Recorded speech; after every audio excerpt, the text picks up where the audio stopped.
Hello,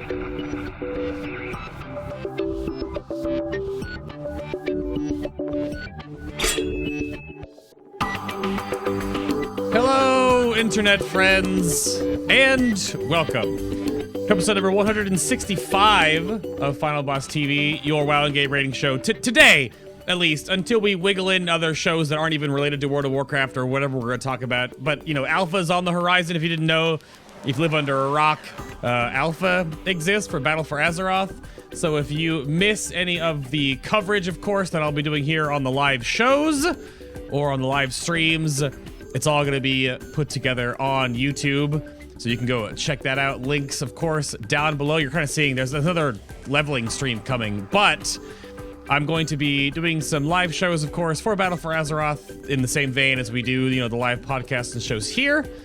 But that, of course, will happen down the way. But my name's Adam K, aka Bay. I'm the host of this little shindig. And I would not be sitting here if it wasn't for some incredibly generous nerds out there on the internet, especially Jason, Taislin, Screws Loose, Mia, R4, Troffles, Drewish, and everyone else supporting the live show continue to happen over on the Patreon page. This is where you can get additional BTS podcasts. This show, for example, will have an after show podcast where you may or may not get into some interesting nitty-gritty stuff, but there are also 35 others. You can also follow in the show notes. There's the Mage after show, etc., etc. I was plugging this the other day. Go dig in if you're on Patreon. Go find the 2 hours where Preacher and I were talking about the state of Legion, what we're like thinking about for the future expansion. Some people poked me the day about saying that there's some weird crap that Mike and I talked about in that 2 hours of nonsense. Go grab that if you'd like. But thank you very much for the Canadian support, making this keep happening, because what's ad revenue nowadays? But today, returning for, we actually had to figure this out at the beginning of the show. So it's like your 7th time back, Azor. Hello. Fifth time back, and hello everyone. Yeah. And this time your camera shot is even wider than before. Yeah. It's so far away. I don't know why. I've tried to put my money too closer, but yeah. It's fine. It's totally okay. But welcome back again, sir. You're here to talk the entire show, right? Nah, I mean, I was hoping that the Burrito and Phi could talk some survival, and maybe I'll only have 2 specs to cover. So you're gonna cover BM and Marksman, and it takes 2 other people to cover survival. Is that what you're trying to say? Well, survival is pretty complex, so yeah. Oh, God, that's right. That's right. But Phi is back, so welcome back to the show, sir. Hello. And so you're covering how much ratio of survival today? Like how much would you say? Like 50, 80, 20%? How good are you at survival? As much as LNG allows. Okay. Fair enough. But it's only your 2nd time back, right? I had you on for Legion Hunters earlier because it was just you and Azortharion, so you had to put up with just all of his garbage the whole show, right? And correct him on all of his wrong information? Yeah, pretty much. Oh, okay. I was making sure. Sounds And then, yeah. And the fresh meat, as we keep doing on these shows, there's Burrito. Hello, sir. Welcome. Hi. Thanks for having me. So are you going to talk about survival today, or is your hair going to talk about survival today? I'll try to talk about survival. Okay, that's fair enough. Well, I mean, you both dabble in the other specs, right? Or are you just actually survival hunters? I've played both specs evenly, Marks and survival. Those are the only 2 hunter specs right now. So. Oh, well, wait, BM. Hold on, beast, but beast mastery though. No beast mastery. No, that's just the leveling spec. Oh, yeah. The leveling spec. I thought it was the PvP spec. Is the PvP spec? Survival. No, Marksman. So I think. Oh. Who knows? PvP. Hunters have 3 specs. Hunters have 3. We brought that up in like the preamble. We started the show, and you were like, "Who plays BM anymore?" And I was like, "Well, I think more than half of my hunters still play BM." So apparently, not hunters. Exactly. They should all go. See, I knew. I'm not gonna call names, but one of them was joking about, I'm gonna go survival for Argus, and I was like, do it, you won't, and he didn't, so we can't. But he should have gone survival. So, but we're going to go over all the stuff for sort of catching up on hunters today. And I guess that to starting off with, I'm going to go right back to Burrito because you're the fresh meat on the show. So what do you dabble in the hunter community? Just who the heck are you? I rerolled survival at the beginning of TOS, end of Nightholds. And since then I've played pretty well on the spec. I don't really contribute that much to the community, I don't think. I'm always on the Discord and help people with weak ores a bit. Okay. So you're sort of like me in the enhancement community then. You're the guinea pig that then makes sure stuff works and shows it off and talks about it. Sure, yeah. Okay. That's fair enough. We have to have the way that I've usually structured the show is like we need like a mathy person and like a really progressed, usually kind of evens it out. So that's fair enough. Because this sounds sort of disingenuous. I'm not trying to like downplay, but Azortharion literally writes everything for hunters. So like when I bring up like who makes Google documents or works on the APLs and whatever, and everyone's just like this guy. Well, I don't do everything. Yeah, but you know, at least the guide writing I do. Yeah, sure. That's fair enough. And Phi, you want to catch us up on what are you dabbling with hunters right now in the community as large as it is? I mostly answer people's question. I usually get a couple of people every day asking me this or that. I used to write an FAQ, but Azel kind of took over once the guide started to make more sense for survival player instead of like being nonsensical, so to speak. So that's that. Okay. And I mostly teach people how to play properly, what to aim for, stuff like that. Right.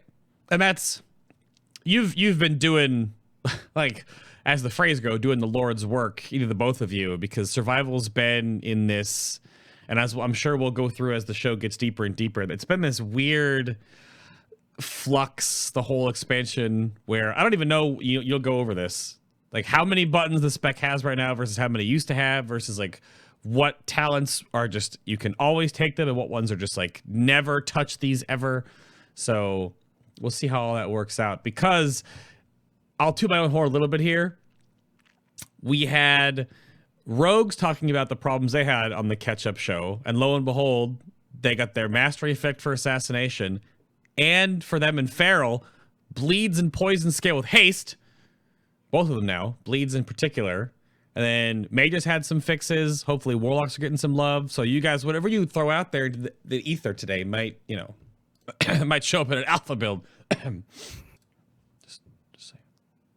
But Azor, what do you, so you write all the guides. So who else do you have to shout out that helps make, like who works on APLs or Simcraft or who else out there is working behind the scenes that need to be, you know, noticed? Well, as far as APL goes, I would like to shout out Jay Easy. He does primarily the MM and then Nuoheb, who does a number of APLs. Both MM and BM he has contributed on. And then Rusa, who has written most of the current Survival Hunter APL. Oh, that's right. He does post that in the Shaman Council Discord sometimes. Yeah, he also does enhancement, I believe. So. Yeah. So why are you... He's pretty prolific. Yeah, for sure. So that's good to know. I mean, that's always what's comes up, because I was asking, like, what kind of resources are out there for all the hunters? And Azor just goes, all 3 of the Icy Veins guides that he writes, they're all right here. So if you need all the information, because in the show we're going to go over certain things that are nitty-gritty, but we're not going to go over everything, right? So if you need all of that, then you can go check them out here, because they're all written down, and they're all updated to at least 7th. Well, Marksman had changes in 7.3.2, Survival and Beastmaster to 7.3, I believe, right? Yeah. Yeah, but everything like update almost every guide at least once a week in some capacity. Yep, they're all updated right now. Yep, yeah, last updated February 6th, and 7th. Oof. Yeah, just a few days ago. Jeez. So that'll keep you tied over. Probably not a whole lot of changes coming on the horizon yet. So if you need all that, NLC relic madness, go check those out on Icy Veins then, for sure. But is there anything else out there? There are no Google documents or spreadsheets that are getting stuck in or pinned in the Discords anywhere that you need to draw attention to? That any of you... There used to be a very good, the one that Phi made, a survival hunter spreadsheet, but I guess that has sort of been absorbed by the guide in some respects. The Marksman and actually all the specs has an extremely good Mythic Plus tips and tricks, which contains a bunch of like hunter-specific mechanical ways you can choose things. It was written by by a number of people in the Hunter Discord, primarily by Moves. So yeah, that's very good, and it's for all specs. So there's tips that are relevant for all specs for per dungeon. It's very good. I like how you caveat that as to cheese things, because at this stage in the Mythic Plus game, you don't just do them anymore. You have to cheese them all. Yeah, So, there's always something you can do. Definitely. Is that sort of how you guys are probably going to work on stuff going into battle, or is there like a deliberation of labor or other people starting to join in and help with creating any?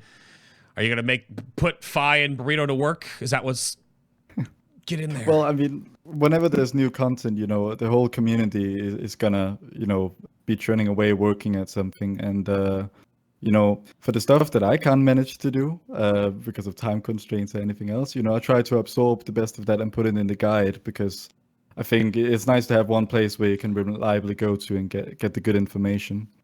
But yeah, there's a lot of people in the Hunter Discord, some of the experts, regulars, and even people with no particular rank contributing a lot to for everyone else's benefit.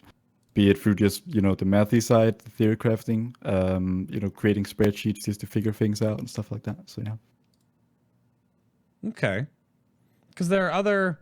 I wanted to bring up SimCraft at the beginning there because I wanted to make sure I've been plugging so that people understand this exists.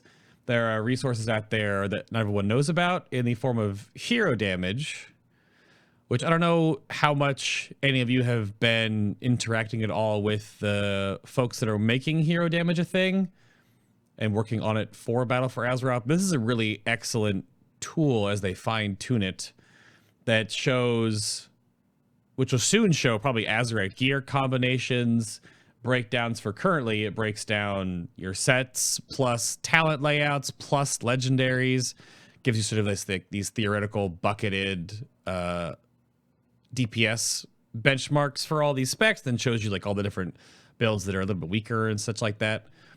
But I don't know, Phi, what have the hunter community dabbled in, or are you guys keeping up with the inner workings of what hero damage is doing, or not yet? Well, I myself haven't light heal damage. I used it before because I'm one of those people who I use every single available resources, but I haven't dabbled with it on the level of like giving advice to use it. In terms of hero damage, it's a very good site. Before it came out, I'd already done like a lot of the sims that it shows for comparing different builds and and relics and stuff. So for hunters, there's been the guide for that. But like going into Battle for Azeroth, I might, there's a chance I might tone that down in the guides because it's very time consuming. Because hero damage already does a very good job. Yep. It's very good as a general guide, and I think maybe I'll still do something like that, but I'll sort of narrow it down more for like more theory crafty nerdy reasons. I like that. Yeah. So basically, just take hero damage, which is very good for the masses and stuff, and then if I can give people a bit more targeted information because there's a lot of information on there, and some of it is less relevant than others. Right. Oh, I know. Yeah, chat's good. I mean, there's going to be ads. I mean, the traffic that the site is getting is good, so they got to get their revenue somehow to keep it growing. But I try to scroll past the ridiculous big page ads, but because it's weird looking at right now, obviously everything is bounced around sets, and I wonder when we get Azerite gear, how many of those like Azerite traits are going to be really beneficial. And then we know legendaries are back, but they'll probably just be stat sticks with neat effects on them. Hopefully they don't have like straight up flat DPS gains, even though I brought survival up right now, and I feel kind of bad, which survival's legendaries are bracers and Sephuz, or bracers and crucible ring, or bracers and Sephuz, all the way down in 15 different iterations of their poor spec legendary design. Sephuz is a really good legendary. Sure. It's Yeah, just, Shadow Priests use it. yeah. Well, right now it's sort of her multiplicative, like secondary stat scaling, because you rarely ever actually activate it during raid fights, so it just sits there. But I get Actually, what you mean. you do. Yeah, depends on the fight, I suppose. True. Are you? Well, here's the real question: if you're running Mythic Argus, who interrupts him after the RP phase? Your Shadow Priest or your Spell Hunter? Shadow Hunter. Priest. What? Wait. Because your hunter can pop cooldowns with the Safuz, where the priest would be at 1 void form stack. So Ah, see, I like that. That's a good call. The person who interrupts is the first who gets list. So. Oh, you don't interrupt first. It's not a race. You wait until the very end of the cast and then you interrupt. With people lining Xephos, no, it isn't. No, it really isn't. Come on. That's not how it works. That's pretty good, though. I like that. I didn't put that question to one person in general because I wanted that moment. That was good. That was good. Yeah, chat here's Shadow Hunter. That's basically what they heard, yeah. But that's an interesting one. So we'll have to see how that Azorite stuff wiggles around and everything like that. And I wanted to make sure Azor shouted out who works on the Simcraft stuff, because if you don't know either, Simcraft is now very much in the cloud. So there's raid bots, which I didn't notice today, but you can click on the raid bots icon in the corner and give them different faces. It's amazing. So raid bots exists, and this is how you can do Top Gear Compare, talent comparisons, Relic Compare, which I'm assuming Relic Compare will probably be like Azorite Compare in the future when they work all that stuff out. There's also raw SimC scripts you can run, quick sims for DPS and stat weights. And this is a huge user-friendly tool, as long as you have the Simcraft add-on installed in game. You can do Armory search, but it's way more beneficial to do the, like to drop your SimC add-on right in your bloop. But you guys point the hunter community over to raid bots, right? Burrito, this is, if you answer questions, you have this pin. So, okay, good. Yeah, raid bots, I think especially for BM and survival, is pretty necessary to min-max. You need to constantly sim gear upgrades. Yeah. Raid bots is probably one of the better things to have happened to the sort of min-maxing WoW community in the past couple of years. It can also be a major headache, of course, because now you have all this information and it's like, oh, what am I supposed to do with it, and find out what's relevant. Yeah. So yeah. I think in tandem between raid bots figuring out your personal stuff and then looking at the sort of the gauges and the tiers you can see with hero damage, you can kind of more correctly figure out now with those two resources. So yeah. And then really clear, put together guides, like on Icy Veins, for example. So like those three, take those with you into battle as everything changes, as the game gets squished to all hell. So, and as of just yesterday into the day before, which this will affect hunters the same, we're losing weapon damage scaling on everything. It's all attack power, thankfully. Yeah. It'll be interesting to see how that turns out in practice, but in theory, it should be a pretty good change. Yeah. But they have to figure out the ratio of, I had a back and forth thread with Archie on Twitter about this. Like what ratio of white damage matters per spec, and then the rest of the spec has to be made up with their specials, but what formulas amplify or modify white damage now, or they don't at all, but it's all just like, because obviously like an assassination rogue, stabby stab is not going to have the same white damage as a fury warrior, or a survival hunter with a two-hander that has no attack speed haste. So it's different. We'll have to figure out how that works, but that's an exciting change, a huge one. Yeah. Definitely. Hope they get it right. Yes, hopefully, because otherwise it's going to be a disaster.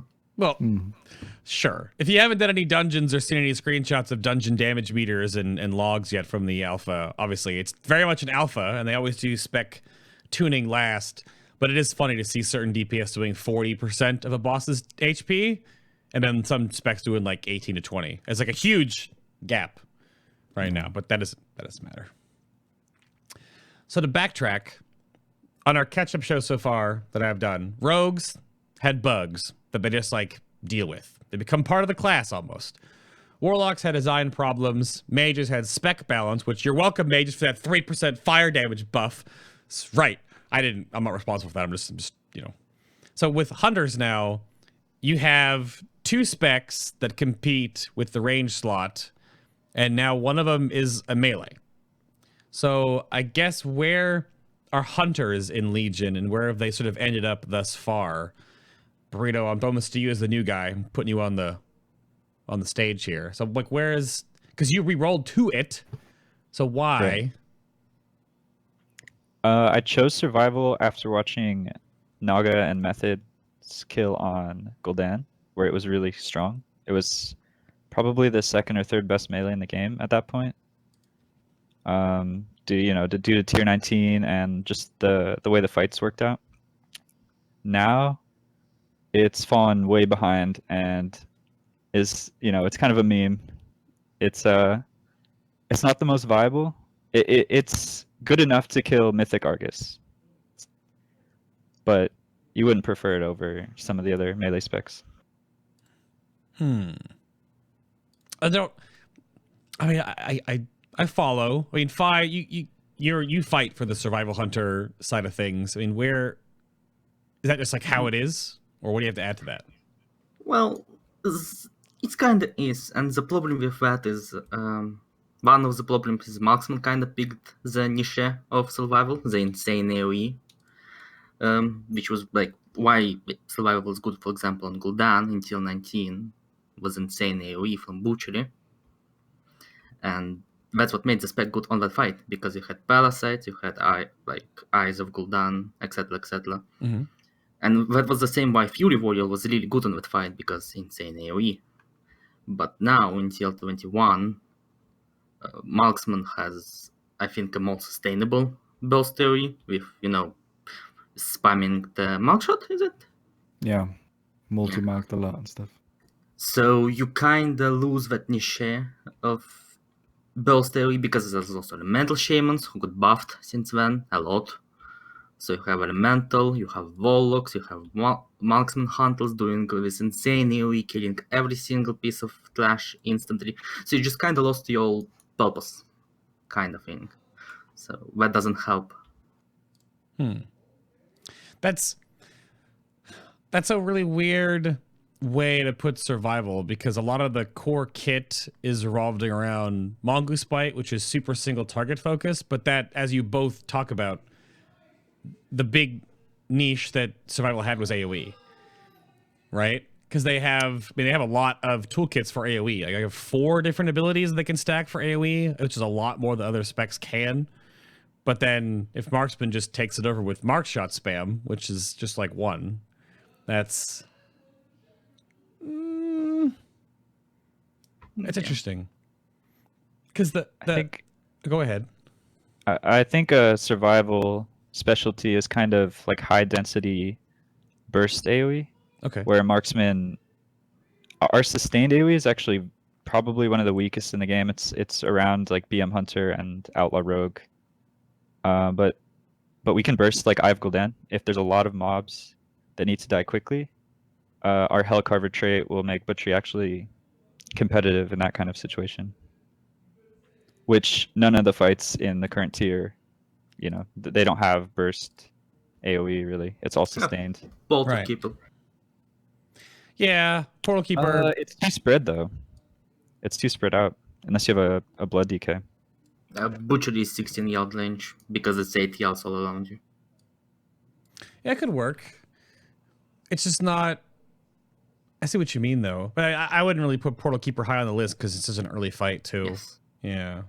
Yeah. Normally, a lot of the viability discussion you bring up to in a spec always comes down to like the final 3 or 4 of the mythic push, not like the first throwaway bosses, as the community usually refers to them as. But the button thing, we're talking about survival first here. So I put in the notes like all the buttons actually WTF, because is not the best builds still like 7 to 8 rotational buttons while juggling Way of the Machnathal? Is that still the thing? Which is, I think, way more rotational abilities than any other spec in the game still, which has a problem. It is, yeah. It's pretty button bloated. I use a Razer Naga, so that helps. Oh yeah, okay, that's fair. Sponsor, by the way. Yeah, No. not my show. I don't know if I'm not. Yeah, No. Hashtag not a sponsor. exactly. But that's well, because the argument I bring up with buttons, right? And I bring this up on the show before and the stream is that if a spec has the most, I wouldn't say convoluted because there's obviously a priority system involved here, but the most actual abilities to maintain, track, upkeep, play around, but then like numerically they're just kind of the community reaction comes down to like, well, I like playing this spec, but I could shave off 3 of those buttons for more damage and just play marksman. Yeah, exactly. Pretty much. Like, if you want examples, both the traps, like the Caltrops for steel and explosive, and artifact ability can just go. Sure. Like artifact ability, have you read the Reddit Q&A, which happened a year ago, I think? Just a little bit after the last Hunter show? What they talk about on it? They basically talked about class design, and one of the members of Hunter Discord asked about our artifact ability, Fury of the Eagle, because it does. I still think it's not worth the amount of time it takes to use. So if you use it, it's a DPS loss. I think that's still relevant.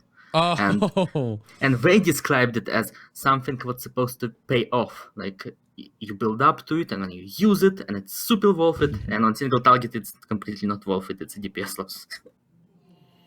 It is worth on single target, but maybe a newer player to the spec could very easily use it wrong, where it would be a DPS loss. But there are situations where you do use it on pure single target, because like last time I checked, I do use it because I use it to cheese Mongoose Bite timing to stack with cooldowns.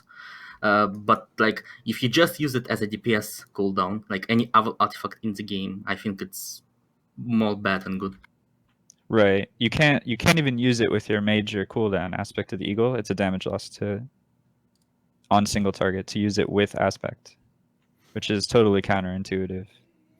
Yeah, that usually comes down to a numbers tuning or whatever, because yeah, I mean, aspect of the eagle just gives at least the flat crit, and your pet gives you more chance to give you back charges of Mongoose Bite. So you don't want to do anything that just locks you out of yourself adding to Mongoose Bite. And if you're channeling, yeah, that's a weird one.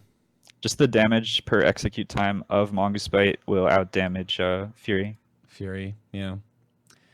That's never a good thing to hear. Granted, I don't want to give survival too much guff. I mean, I played Azortharion Hunter as an alt earlier in the expansion. They're very fun. I like the aesthetic and the play around of it. And as people have weaved in and out of what alpha is changing to it, it actually is looking like they are really on the upswing about fixing some of the issues with it.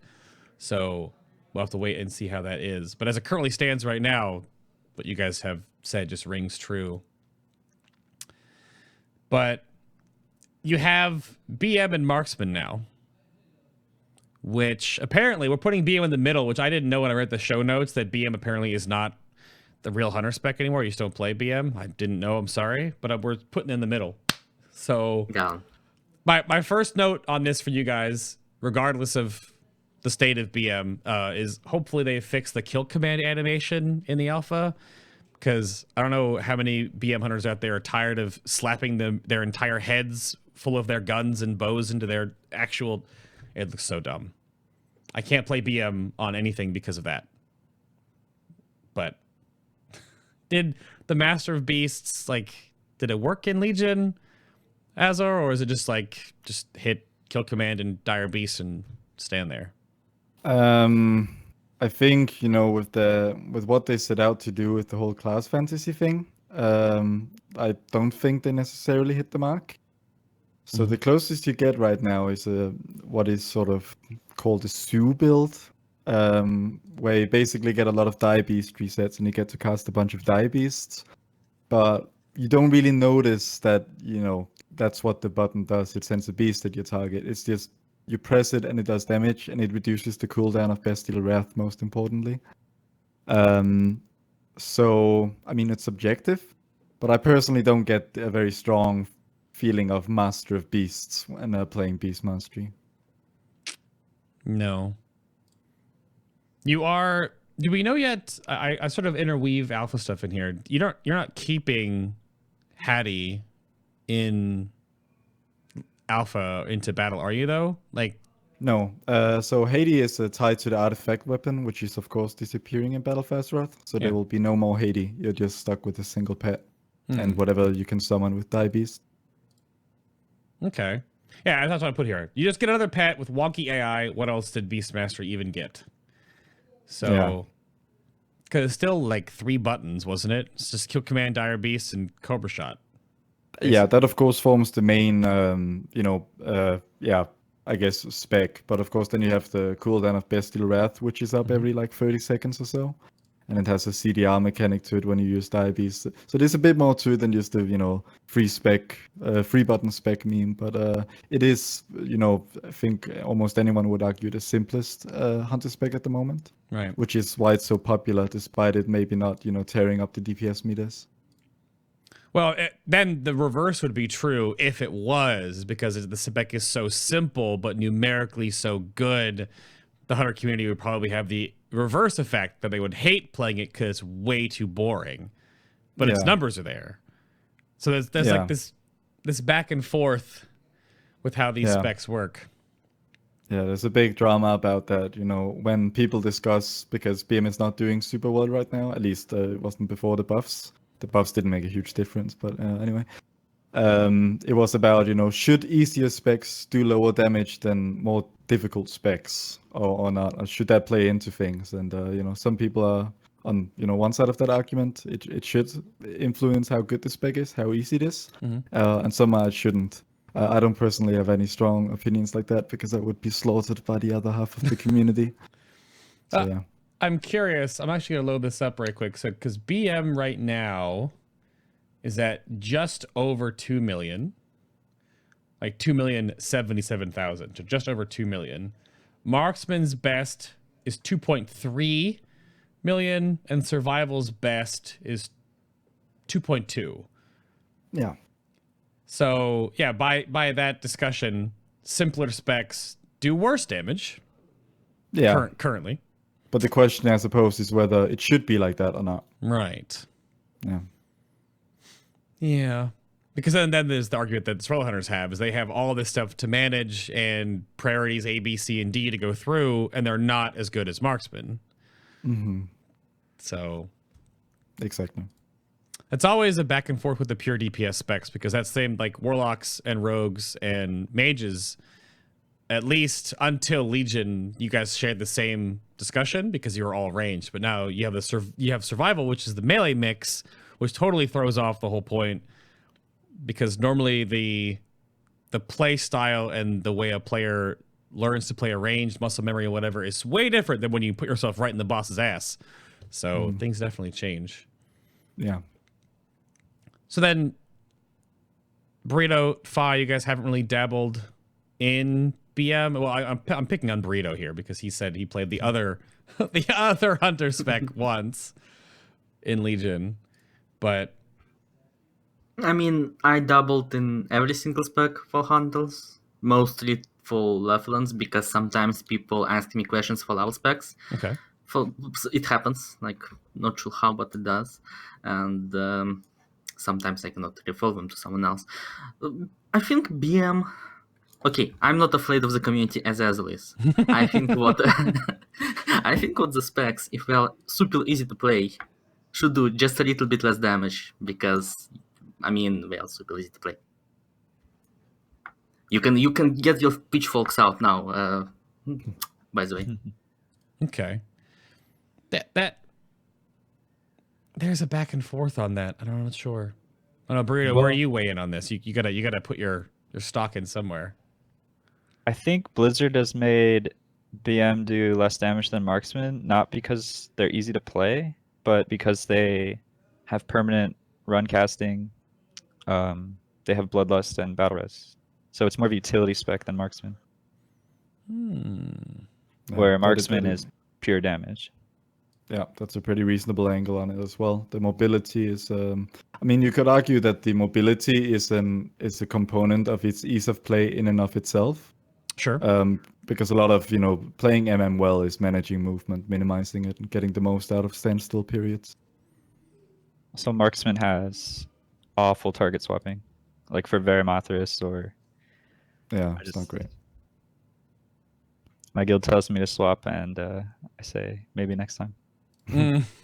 Yeah. Just the maybe next time. I get it. Verimothras ads are meant to be your fully stacked, fulminated Earthshock elemental shamans. Duh. Mhm. Jeez. I have a Frost Mage in my guild who solos them almost. Yeah. That's But we also have a Frost Mage doing a lot of damage to them. Doesn't stop sometimes as hunters from having to go BM when we normally play MM. But that's life. Gotta play for the guild. Yeah. I Go mean, survival. you could just hit butchery when the ad spawns and you're still targeting Verimothras, but you're hitting the ad. I mean, That's why. Oh, did Phi go away? Yeah, Uh-oh. if I cut out. Oh, he's back. Hello, hello. Hello, Now. hi. You cut out for a sec. Yeah, you did. That's Verimothras probably.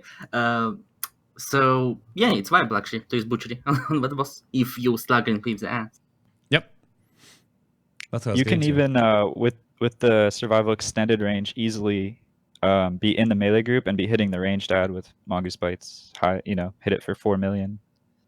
It's actually pretty good on that fight. Oh yeah, absolutely. I usually just turn and throw rock biters because they have the 10-yard extra range for an enhancement. Yeah. That's all I really do. I try to min-max and activate Crash Lightning, but they're usually like right outside the range, but whatever. Mm. So that leads us to Marksman, and the biggest thing I brought up with Marksman that we talked about over a year ago for the Legion show to begin with was the reliance on weak auras, and particularly the one that you put together, Azor, like that crazy bar that has all these little tick marks. And no, Not me. No, not me. The credit for that one goes to a number of people have made various different vulnerable weak auras. Asakawa and Opsipi have made the most popular ones. good. No, I put you on the spot there on purpose. You passed the test. Yeah, but the reliance on that to play the spec, is that, because I have weak auras on Enhancement Shaman. Like I track like my little buff up times and whatever, like Flame Tongue, Hailstorm when I used to play it, Landslide, whatever. But the Marksmanship exposed weakness window with all your stacking madness in those time periods to like show you, like basically to show you what buttons to hit. Is that just how it's meant to be played? I mean, it's not. I wouldn't say it's as reliant as you mentioned. You can absolutely play marksmanship very well, like to a very high standard, without a vulnerable weak aura. It's more of a helper, and it helps you, plan your rotation ahead of time. It can minimize mistakes, and it can mean a significant difference on some fights more than others. On AOE, it's almost worthless, for example. You'll see even some of the best hunters in the world, they don't use one, so it's not at all required. But most hunters have one in some capacity because it helps with planning your rotation ahead of time. Okay. Now chat's hitting on my boy Roger Brown here. He doesn't use the vulnerable bar weak, or you don't need it. And then isn't that because he plays BM? I mean, come on. Jinji has a very minimalistic version of it where it's not a bar, it's just like an icon that shows the duration. Oh, okay. I bring that up to compare and very contrast the three specs, because BM just spams 3 buttons. Survival juggles and sometimes forgets about certain buttons. Like when you're in the Mongoose Bite window, do you still ignore everything else besides Mongoose Bite? That's why it's kind of difficult. It depends really on RNG what you do. Yeah. I mean, See, like that, you have all those things. Yeah. And then Marksman has just the vulnerability weak aura, which I don't know. I think it's gone in alpha so far. Everything about Hunter's Mark is actually removed from the game. So. BFA marksmanship has almost nothing to do with current marksmanship. Good or bad? What do you initial thoughts? I mean, I had no problems with the vulnerable style of marksmanship. Generally speaking, I've been pretty happy with how marksmanship has been in Legion personally. It's hard to comment on how BFA tackles it differently because so far in the alpha, like its main cooldown isn't in, and I mean, and with the latency that I have to deal with on alpha servers, it doesn't feel great.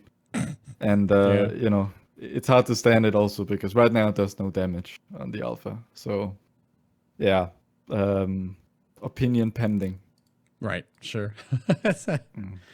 That's fair. So it's sort of already eased into sort of hunter roundtable here. The best or the worst, too strong, too weak, with sort of the tail end of that.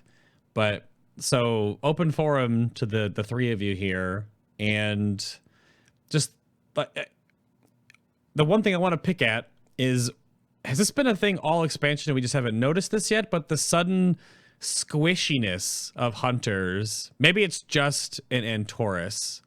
And I'm the squishiest melee. I have the highest death rate of, look on Warcraft logs. I mean, Enhanced Shaman, Elemental Shaman, all the time.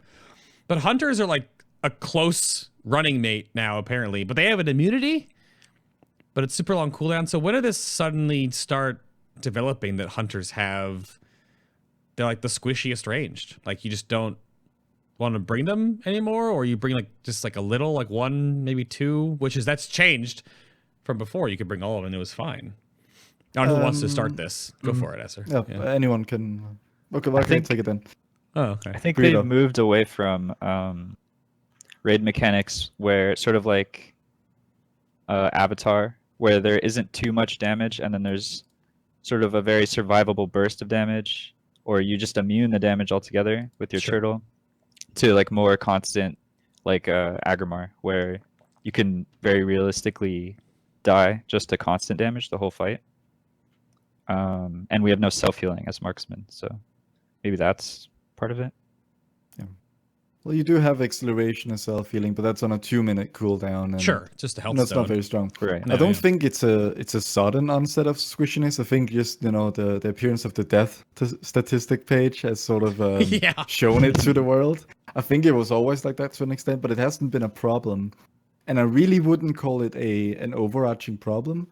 Like Agrimar is the only fight where you could say hunters are somewhat undesirable, unless you have a lot of avoidance and stuff. You have to make up for your inherent squishiness and lack of like passive damage reduction. It was the only fight where we like dropped hunters because hunters just weren't that great for that particular fight. But I think Agrimar was definitely an outlier in that respect, with the high damage going out from the ad explosion and stuff like that. I progressed Agrimar, sort of, you know, within top 100, 200. But I also had a lot of avoidance, so I probably had it easier than most. I wouldn't say it's a big problem. I think, of course, maybe we could need a bit more, you know, passive DR or something to bring us in line with the average instead of being, you know, the most death-prone range. I mean, chat brings up, but it's the Spirit Beast healing, though.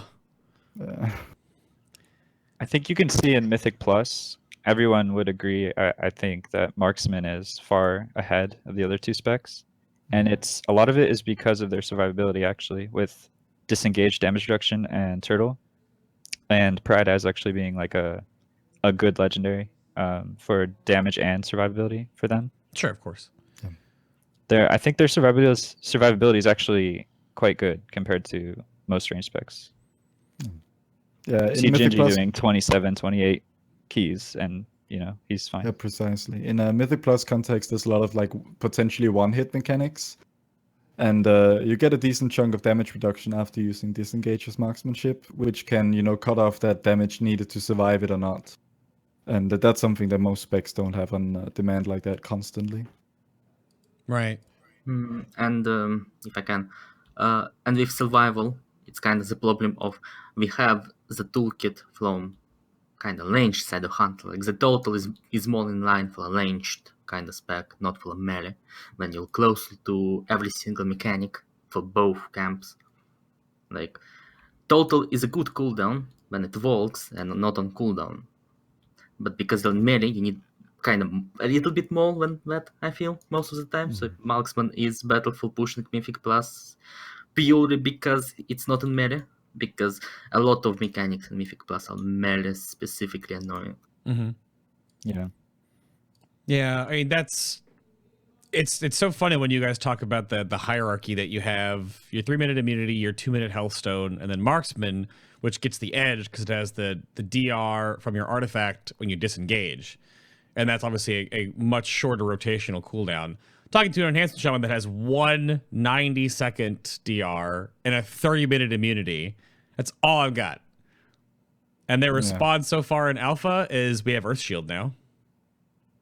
Is that like Which an absorb? doesn't heal very much. It heals for like 3% of my HP when I take damage. It's really bad. So I don't know. But I'm not gonna soapbox on that. They're moving around all the different DR kits across the board because we all live in this age now of like demon hunters and rogues and double block mages, right? And mages have a passive almost always up million plus extra HP shield right now or higher. So it's weird. The male classes, it's mostly just elemental enhancement and the 300 specs. Like why our DR kit is so crap. Yeah. It's very frustrating. Well, So I feel you. Yeah. Yeah, I think it comes down to, often the individual fight. Of course, Akromar being the outlier this time around. And it's one of those fights where the disengage DR isn't that powerful. Right. Because what actually does the hefty damage in that fight is the ticking dot. It's not a big one-shot for the most part. There was also, I wanted to bring up the obnoxious 2-piece, 4-piece tier set madness that you guys have going on. It's mostly just BM, right? None the other hunters didn't. It's also, marksman has it as well. Almost all marksman hunters. Actually, marksman probably suffers from it the most. Oh, okay. Because BM has a good build. There goes Phi again. Oh no! Yeah. Russia, please. There we And go. he's back. Yeah. So BM has a pretty good build that has the Parcel's Tongue legendary, which is a chest piece. So generally, if you're using that build, you'll use that and a good off piece, and then 4-piece tier 21. So there you don't have that issue. Meanwhile, marksmanship is almost always 4-piece tier 21 plus 2-piece tier 20 in some capacity. Because the only legendaries we tend to use are offsets. It's the ring, boots, and the neck predators. Yeah. So as for whether it's a good thing or not, it's great if you have old tier. If you don't, it sucks. And I think generally having to farm old, irrelevant, easy content for gear that will help you in the current content is not very fun. And you're also having to give up on like higher item level items, which, because it's a DPS loss. It's not great. On the other hand, set bonuses are more fun than not having them, typically. It's rare that set bonuses make it less enjoyable to play. So, Right. for example, right now, Marksman uses the tier 22-piece bonus for, almost everything. And that's a pretty fun little mini game because you're always trying to cast your aim shots in pairs. So in this particular situation, that's an element to the rotation that actually makes it better than if it were not there. Why I bring this up, too. Yeah, convergence of something or other. Yeah, I mean, well, Fury Warriors. Any Fury Warriors in chat? They're obviously that's all gone. I don't think the tier set style is gone forever though, because I'm pretty sure we won't know this yet. But my thoughts on this is that tier set style bonuses or Netherlight Crucible style relic bonuses we have now, that's just what's going to be on Azerite gear. Yeah. So some of the deeper unlocks on Azerite gear will basically be a tier bonus. You'll just get it and essentially have it for the entire expansion. It'll get somewhat stronger as you gain higher and higher eye level, which is fine because then they don't have to balance around new tier sets every tier and this whole 6-piece nonsense with legendaries having to do 2-piece, 2-piece, 2-piece like chat brings up, which why though? Yeah. All we can hope is that those mini traits that we get throughout Battle for Azeroth are not, extremely boring. So most of the NLC traits right now, you got Torment the Week or Torment of the Week. Yeah. It's a dot that applies it doesn't do enough damage to play around it. You cannot really control it. It breaks when target switching. Some of the others are better about that, securing the light, but they ultimately just, you have a chance when you attack to do X amount of damage. Yeah. You don't play around it, you don't notice. Pretty boring. Even Concordance is like that to some extent. Hunters use a little bit to time cooldowns, but meh, not great. Yeah, it even comes up to that we talked about the survivability thing at the top of this little round table section, but wearing old tier is just a stamina loss, hence leading to a little bit more of the squishiness, because the more concordance points you have in your artifact, the more that multiplier behind the scenes you have on stamina. So when I've got finally 6.5 million and my hunters have 6.2, that's a noticeable change. 300k HP could be life or death. Yeah, exactly. Like deaths to like low overkills are pretty common, just in general, but especially in this tier. Like I was just watching a stream before coming on the show, and he died to a 30k overkill. That's like one high item level piece, or going Tauren. Is that why you're Tauren? It is, well, it's part of it. Actually, Tauren is very good for marksman damage, but it's a double benefit because, of course, you get the 50 to 100k extra max health. Yeah. It's the crit like modifier, you mean, right? It's a crit damage modifier, which helps marksmanship, and generally, Tauren is pretty good. When people in my raid die to very low overkills, sometimes I might point out that if they had gone Tauren, they would have survived it. This horde propaganda on my show right now. Uh-huh. We all know that all of you silly horde players are all rolling void elves right now. I'm just saying. Yes. See? Even though there's a misconception about void elves racial being the best new alliance racial, and it's not. Stop spreading this rumor. It's not. It's the Lightforged Draenei racial. It's busted as heck right now. Holy crap. That orbital beam cannon is way too good. It's going to get cut by like 40% soon. But anyway, it's way too good. Just play Lightforged Draenei. It's fine. Top all the meters. At least on AoE. Yeah. Any fight with more than one target that you could snapshot things into that orbital beam cannon, just go with it. Run with it. So, is there anything else? So I put Survival Alpha in here. And Burrito, you've been dabbling, watching, figuring out how that works, reading all the madness. How does Survival look like it's shaping up? Because they've made some big changes. It looks a lot simpler. They've removed a lot of the, button bloat that some people don't like about the spec on live. I really like the ranged Serpent Sting and the baseline grenade, which on live it's Dragon's Fire Grenade. On alpha it's called Wildfire Bomb, I think. Yeah. So I like those aspects of it. I'm not sure I'm a fan of the simplicity though. It kind of is more in the direction of BM Hunter, where it doesn't feel like there's enough yet, but I'm sure it's still in development since it's just alpha. Yeah, it feels a bit bare bones right now, having played Survival, all specs on the alpha, at least a little bit. And that's, of course, in a leveling context. It's a lot different when you get to fights and stuff. Mm-hmm. You do have a small amount of buttons, but what arguably made Survival in Legion one of its redeeming qualities was the interaction of Mongoose Bite and how you were managing that with flanking strike and so on. That was, a successful part of Survival, I think many would say. I think the issue was more all the extracurricular abilities that you would, forego in favor of Mongoose Bite gaming and all that stuff. And that element was also lost with the cleanup of Survival, and I don't necessarily think that's an amazing thing.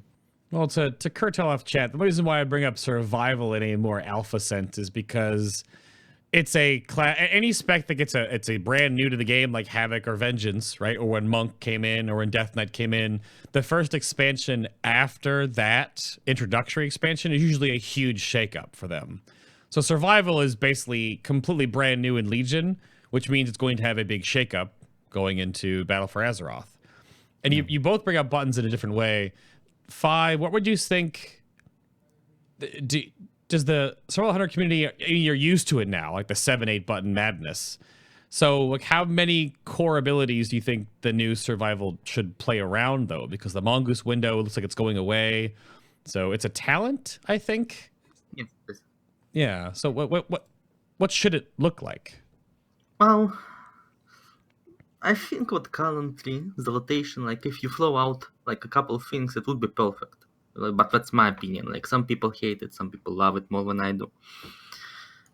It's really hard to tell because it's not.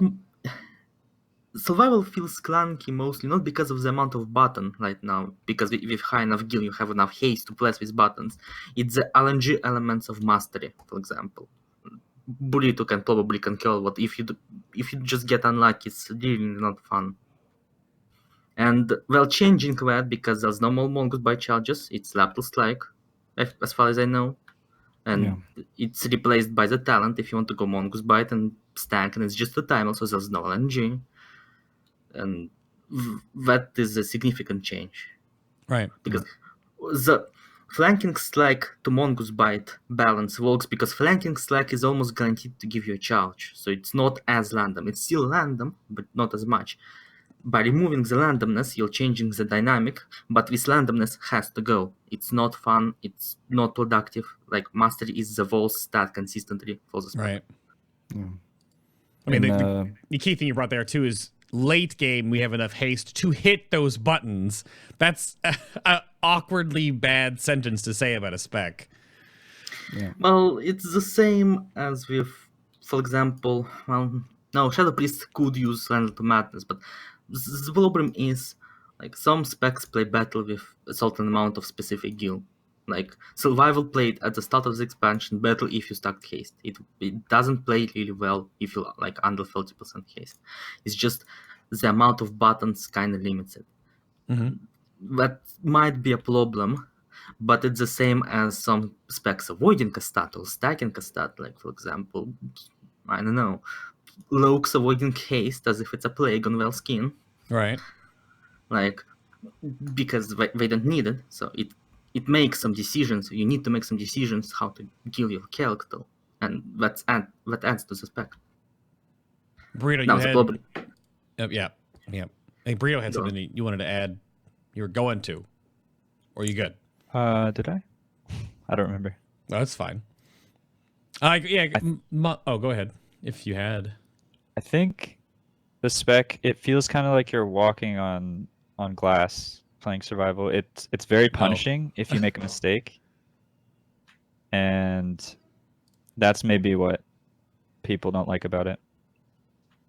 Okay. It doesn't feel rewarding to lacerate or to explosive trap targets because of the low damage, but you still have to do it if you're trying to min-max just because it's part of the spec.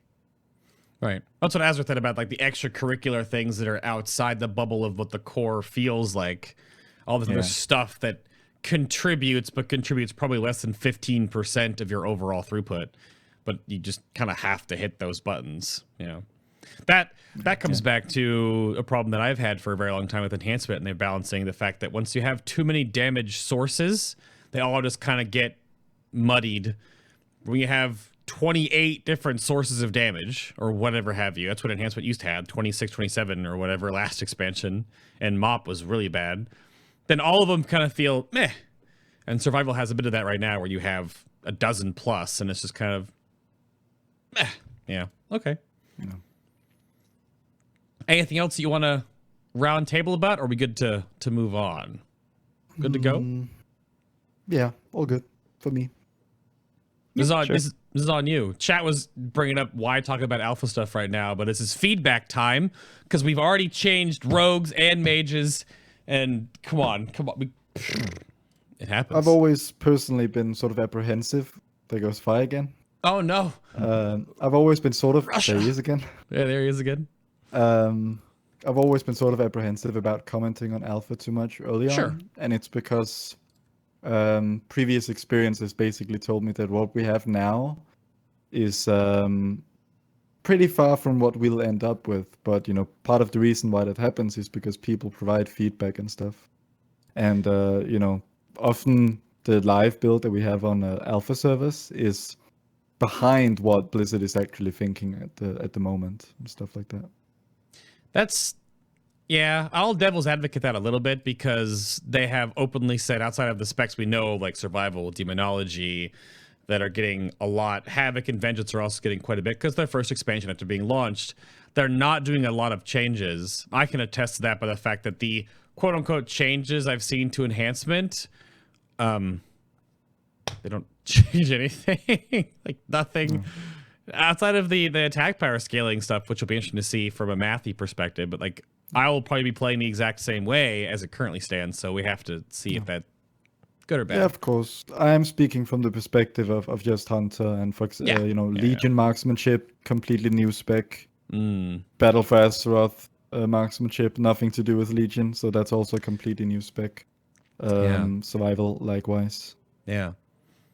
It'll be interesting to see like a year plus from now when we do the Battle for Azeroth Hunter show to see what darts threw at the right place in the dartboard to see what happened.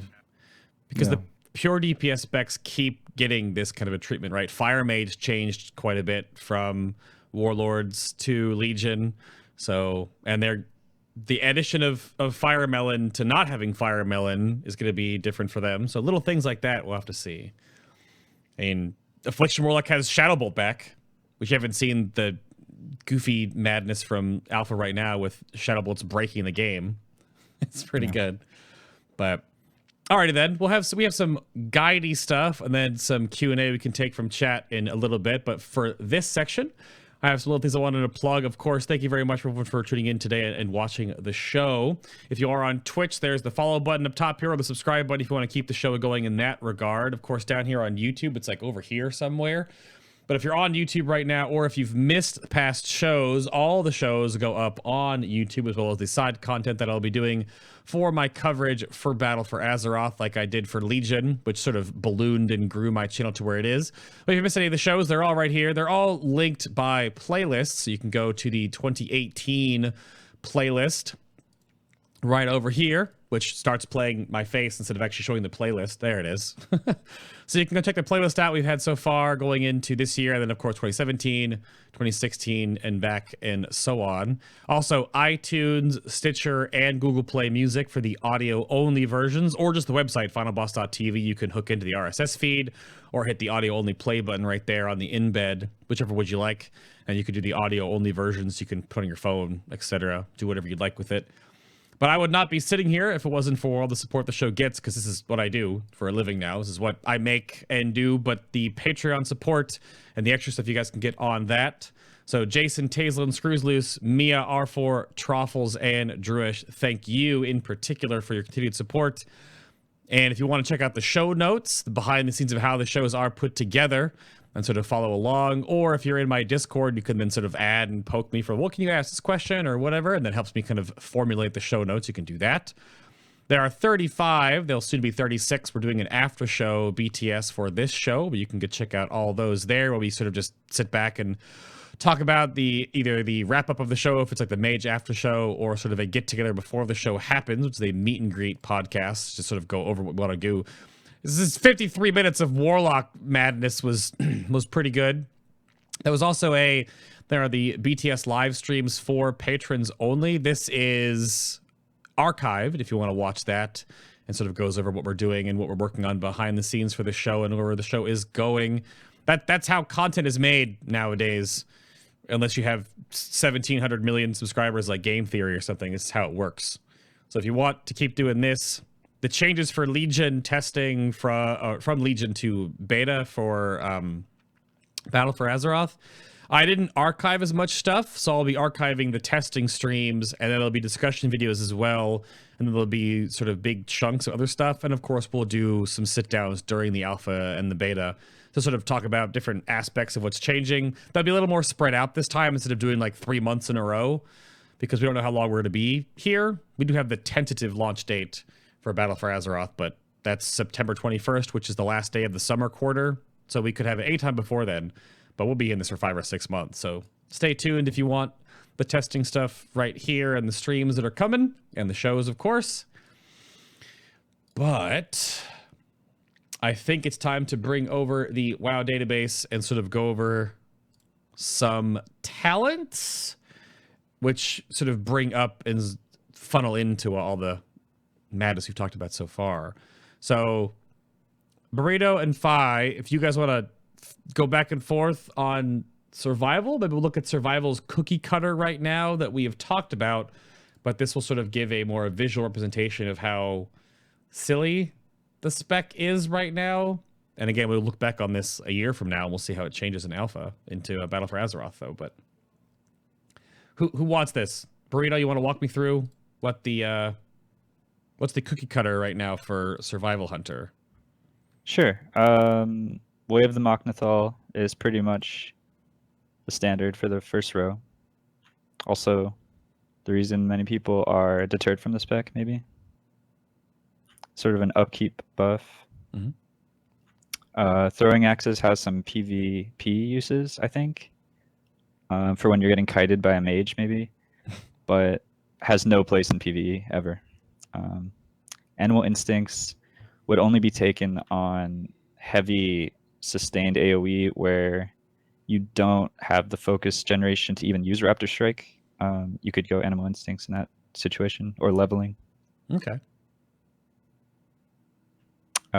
Then Snake Hunter is just the next default choice. Mortal Wounds generates, it's easier, so maybe if you're new to the spec, you'd play it, but it generates less Mongoose Bite procs than Snake Hunter and is RNG, so you can't control it. Crows just doesn't do enough damage for the cooldown or the global. I'm still curious, and this is something that I'll definitely be a little more diligent on in testing. Like, I don't... Some talents and some tooltips actually have their coefficients in them, and others just have nothing. Like, Murder of Crows says nothing. It's just 2 sentences. It does what it does, but I don't know why they are so inconsistent with talents. They either have their damage ranges listed, and this isn't obviously in the database version, but I don't know why Murder of Crows still is empty. But anyway, go on. Sure, yeah. Disengage. I mean, the next one is not a DPS row. Sure. You have the choice between Post-Haste, Disengage, and Trailblazer. Trailblazer sees a bit of use maybe on Iminar for the bridge, situations like that, or just world questing. Post-Haste, I think, is the PvP choice because it gets you out of roots when you harpoon. Mm. So there's some flexibility there. Usually Disengage, though, is the best. It doesn't give you a sprint like it does for Marksman, so it's not nearly as good. But it lists it does, but is that not in the actual...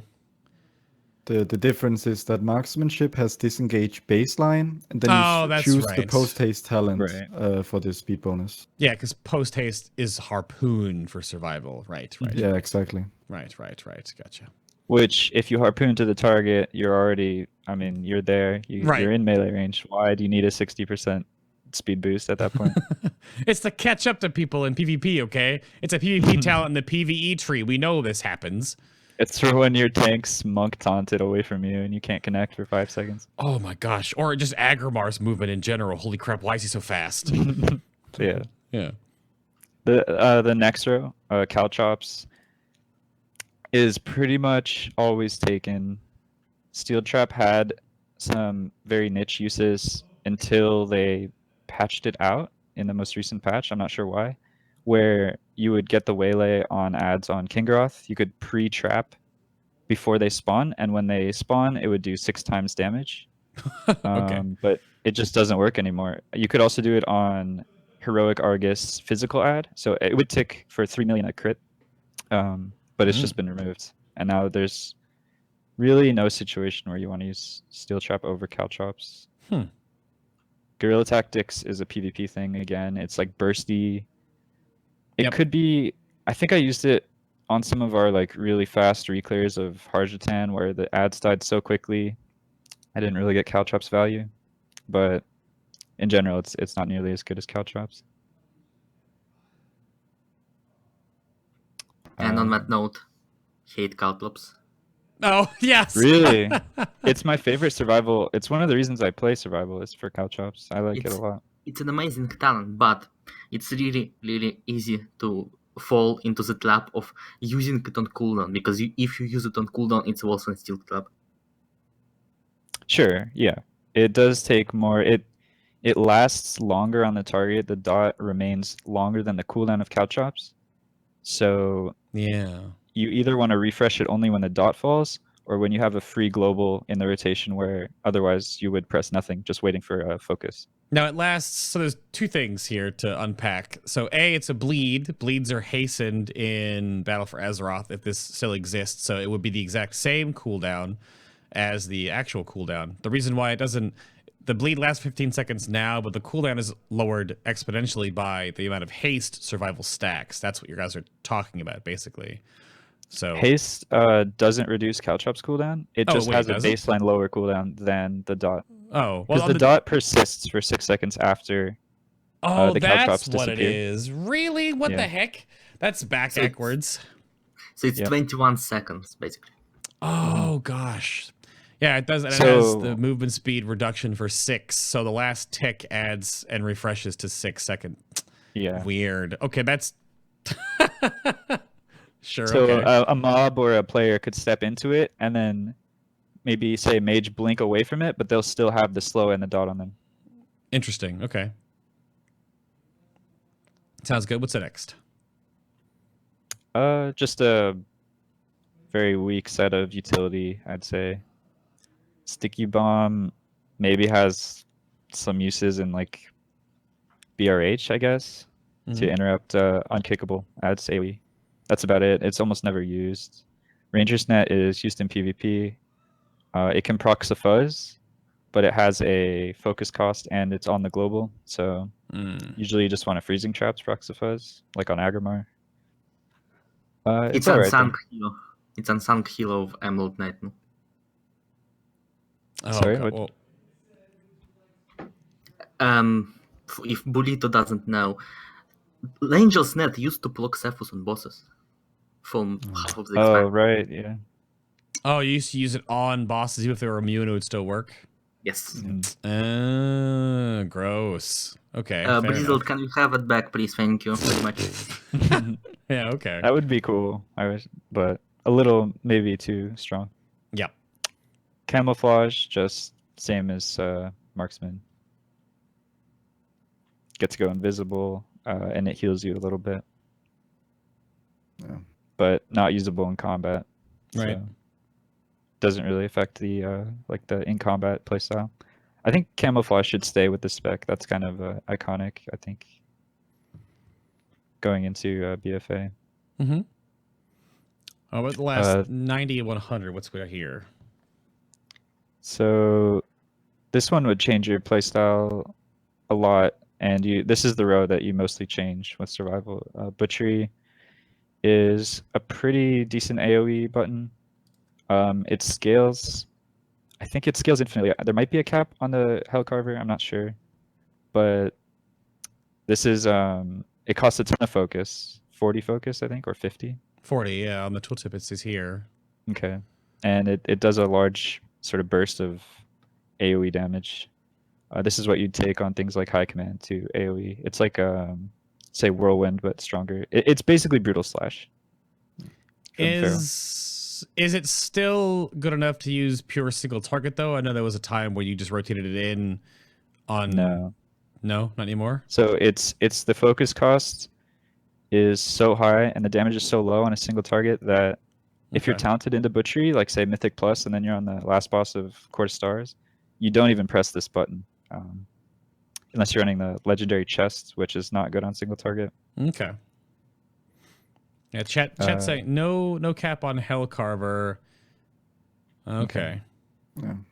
Yeah, I've done some crazy pulls in like EOA where you do all the crabs at once. Right. And Butchery scaling can get ridiculous where I'm pulling threat off the tank and I do 3 globals, I do over 1 billion damage, 1.5 billion damage, and then I'm dead because I pulled aggro and they come up to kill me. Fair enough. Do you know the Trash after in Cathedral of the Eternal Night after the second boss? The one which runs away. Yeah, where they run. Yeah. Oh, You can There's a kill them lot in of one butchery. Yeah. All of them. Huh. so yeah, To provide some context, I guess not everyone might know what Hellcarver does. Sure. It's basically it makes it so that for every additional target your butchery hits, it does a bit more damage.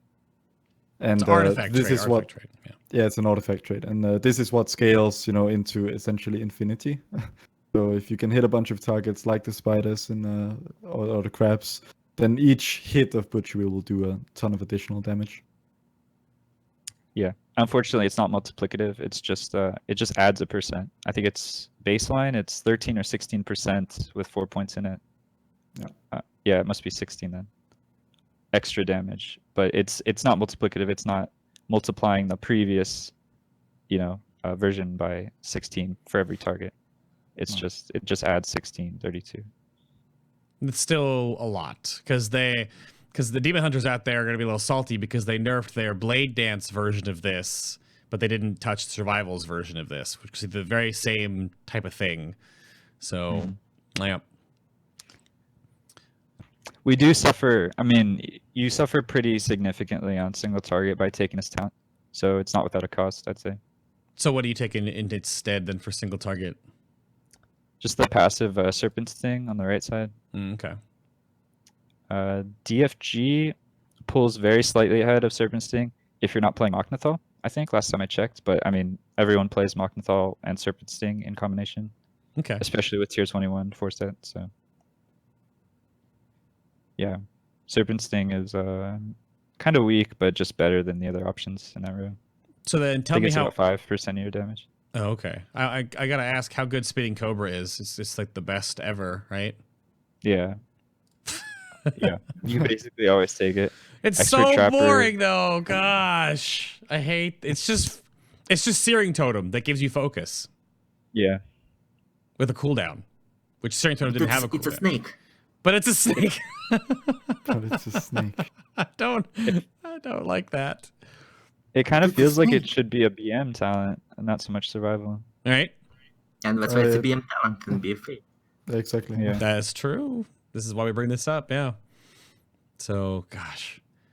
But, yeah. Aspect of the Beast just fell way behind, and Expert Trapper doesn't do enough to use anymore? Or is it mostly because Spinning Cobra gives you focus? That's basically the main... Well, Expert Trapper, yeah, it does buff Caltrops by 50% and Explosive Trap on the initial target. Yep. So in sort of a stacked council situation, Expert Trapper will pull ahead, maybe 3 or 4 targets that are Okay. maybe think like Desolate Host type situations. But yeah, generally Spitting Cobra. Also, it scales with haste, the Cobra attack speed. So with Lust in the opener, that's a lot of damage. Okay. Where Caltrops bleed doesn't, haste doesn't affect it. Yep. Not yet, anyway. Dun dun dun. Yep. But I mean, that's pretty straightforward. Then, Phi, do you wanted to add anything or Well, touch on anything for survival talents? I think Burrito did a good job. Like, we changed talents a lot during the Calls of Legion. Like, at some points, Animal Instincts wasn't that much behind Mochnafal. Expert Trapper used to be better than Cobra, or at least until we figured out what the tooltip was lying to us. At least. So maybe it wasn't better, but talents changed a lot. And you can play anything you like, and the difference isn't like in other specs what's 20% of your damage if you play something long. But there is a loss, and it's a... Okay. We're already fighting for every percent of damage we can get, so... Well, you're handily, based on all the sim math, the second strongest hunter, and for a time, which was totally just a meme, when Tomb of Sargeras, not Tomb of Sargeras, when Nighthold was out, you were definitely the strongest hunter, which I was like, wait till the first tier gear comes out, all the hunters have to go melee hunter, and they were like, no, it won't happen. It did. If you were min-maxing way too much, but yeah. That's only because the fight styles were good for the frantic AoE that you could put out as a survival hunter, so... Scorpion, anyone? Well, that doesn't count. Oh, yeah. It's not a real encounter. Get out of here with that. Scorpion. Encounters. Jeez. it was always fun to out DPS Volks, like Affliction Volks on that fight, and watch them be like, what? What? Yeah. And mostly you're out DPS them with 2 buttons. One. Well, okay, 1 button. I mean, that's all they do in that fight too is just spam C to corruption, so it's fine. That's fair. Azor, you want to start walking us down? I'm nervous to ask what the BM sort of build you guys are running with now is, because I'm pretty sure it's doesn't have much variance. I wouldn't. It actually, I mean, okay. You can either say there's like 3 distinct builds or 2. I'm just gonna say 2 for simplicity. Like, the crit and the mastery builds, right? Are those the 2? Yeah. You can say like crit or the mastery build, or you can say the stomp versus die frenzy, because that's the talents okay. making the difference. Yeah, sure.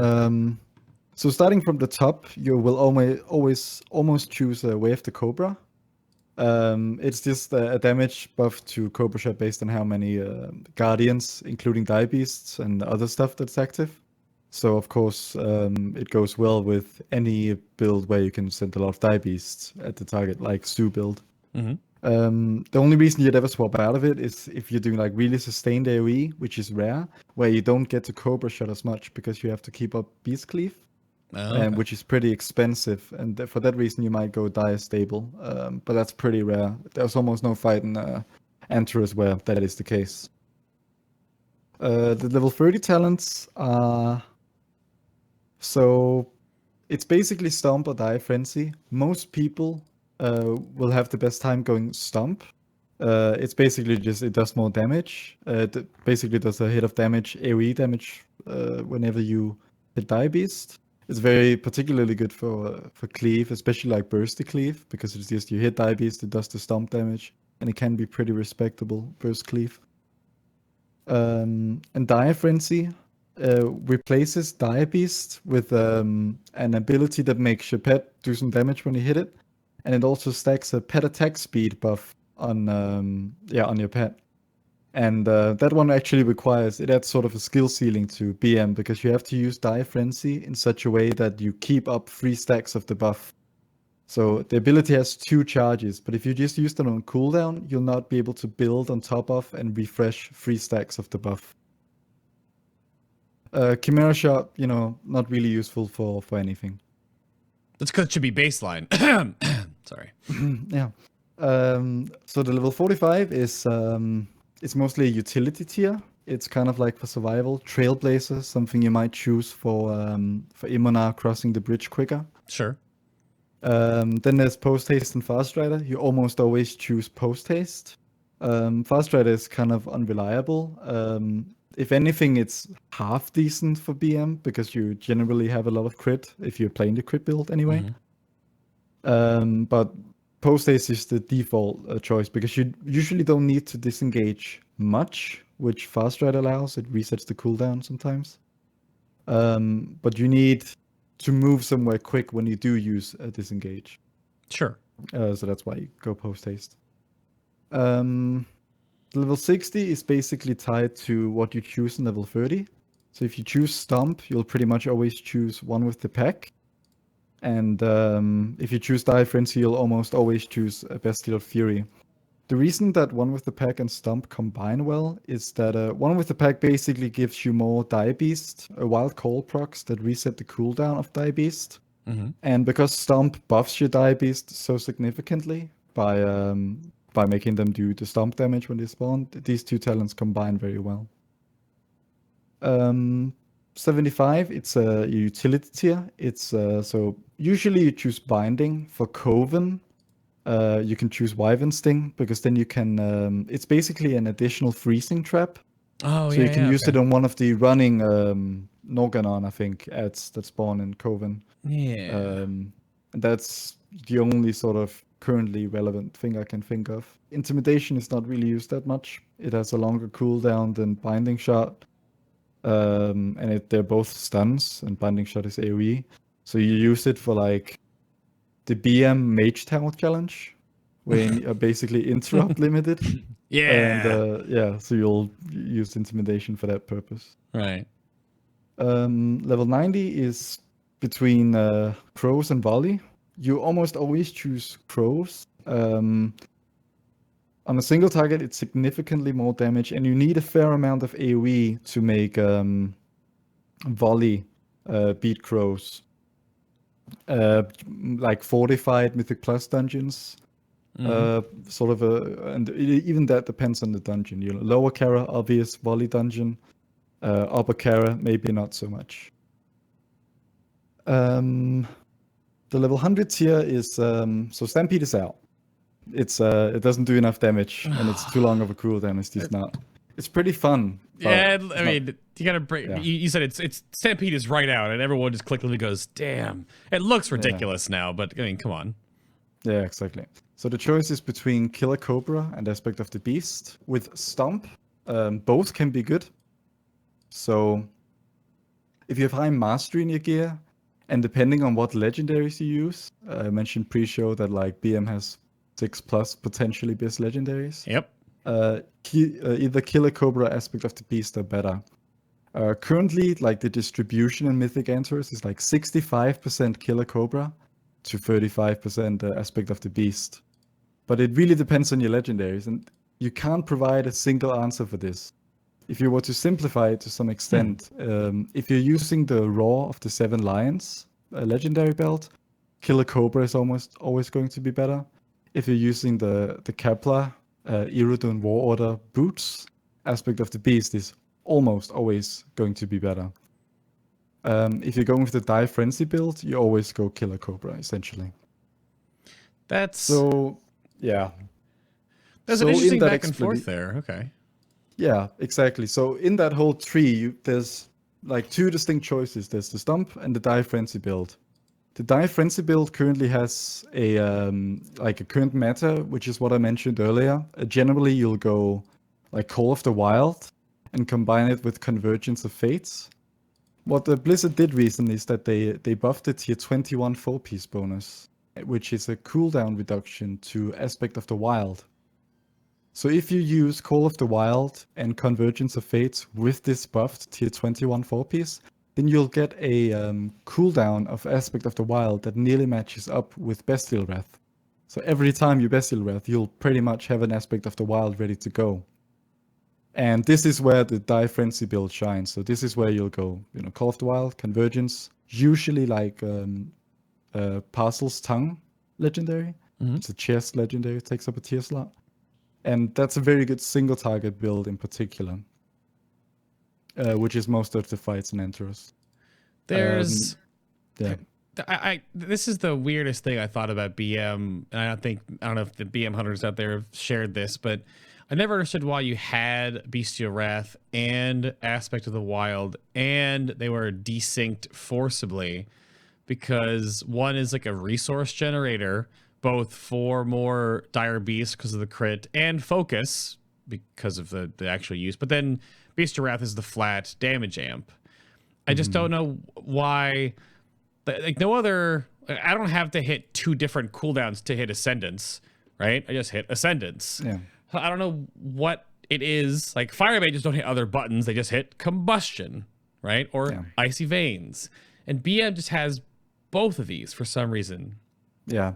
A lot of BM's damage is centered around Bestial Wrath and doing as much damage within those windows as possible. Sure. Aspect of the Wild is a much weaker cooldown in comparison, but it does combine pretty well with Bestial Wrath because it allows you to, you know, put out those high damage globals as much as possible within Die Beast. Sure. Within Bestial Wrath. If they're not synced, suddenly Aspect of the Wild is like you press it and you try to line it up with Bestial Wrath, depending on how much CDI you have. But it's not, you know, something to get excited about. It's actually better for AoE, where you're more focus limited than anything. Sure. Yeah. I like that there was some build orientation there, because we always go over on these shows, and if you've been on many of these, then as Chad has heard before, I always get really sad when it's like you take these talents and nothing changes. So the issue, this goes back to the beginning of the show now with BM. You have these 2 distinct different builds, almost like how Assassination Rogues had the bleed versus the poison build. Obviously, poison has pulled ahead, but BM has this, and they have the tier set madness, and they have so many different viable legendaries, which is a good thing, but they're the weakest hunter. But we went over why that is earlier too, that their toolkit, that the other hunters don't bring. So is that okay? There's a lot of stuff in the mixing pot for BM, and you guys are getting all those pet buffs back in Battle for Azeroth as it currently stands, because that whole chestnut's coming back to the game. So will BM still be that like utility hunter that has the easy rotation, that does the least amount of damage, but can DPS on the move, brings battle res or heroism or the fortitude buff or whatever? We'll have to see if that's where BM is trending. Yeah. Currently, the joke with BM is that you almost need to pay to min-max it. Because of the advent of raid bots and all that. Because there's so many viable legendaries. I like that. In order to potentially sim all your viable setups for BM, you'll pretty much need, to use more iterations than raid bots will allow by default. You have to throw $5 at Cerealos so you can actually use the cloud to your fullest potential to actually figure out how to play the game. Yeah. So in that way, I mean, you can of course get away with it without, depending on what legendaries you have and stuff, and you can just do smaller sims, split it up. But yeah, it's rough, especially like writing guides for it and trying to figure out all these different builds. Yeah. Even like if you check, like go back to hero damage, if you check the lists for BM, you'll see all kinds of legendaries in the top 10 and stuff like that. Oh yeah, you absolutely do. Beast Mastery has, well, it depends on what you're looking at. If you're looking at the crit versus mastery build too, so they have a whole slew, which is a good design point. That means they made a lot of options, and the whole like play as you want from outside of like the top upper crust 5%ers that are going to sim the crap out of it. Like chat brings up, playing Beast Mastery Hunter is 90% simming, 10% of waiting on sim. Yeah, exactly. Because of course it's not a super complex spec. So min-maxing it is, a lot about wearing the right stuff, and then comes to playing perhaps secondary. This is the hero damage. It's chest belt, chest bracers, mantle chest, chest apex, chest boots, mantle chest boots, Prida's chest belt. And they're all less than 1%. This whole page of 15 different iterations with different set tier or different talent combinations mixed in with the legendary combinations. Your best is 2,053,000. Your worst is 2,032,000, which is exactly, which is awesome, but then might be frustrating for the player at the offset. Or you just put on Prida's chest and just go with it, right? Because you'll survive more, because again, the aforementioned hunter problem of being squishy. Yeah, it's lovely if you are making a hunter alt, because then MM is fairly legendary dependent. BM is not, of course, because most of the legendaries you can get will potentially be useful. So it's very popular for that reason as well, despite it not being, having the same potential as marksmanship. Sure. I like that, though. That's why I sim during progress, and when we're ready to kill the boss, my sims are done. I like that from chat. It's good. I like these. So we could forget about the utility tiers for marksman, as we already went over them, and I think they probably have the similar coefficients for them. Yeah, pretty much. So what does marksman look like now? Is it?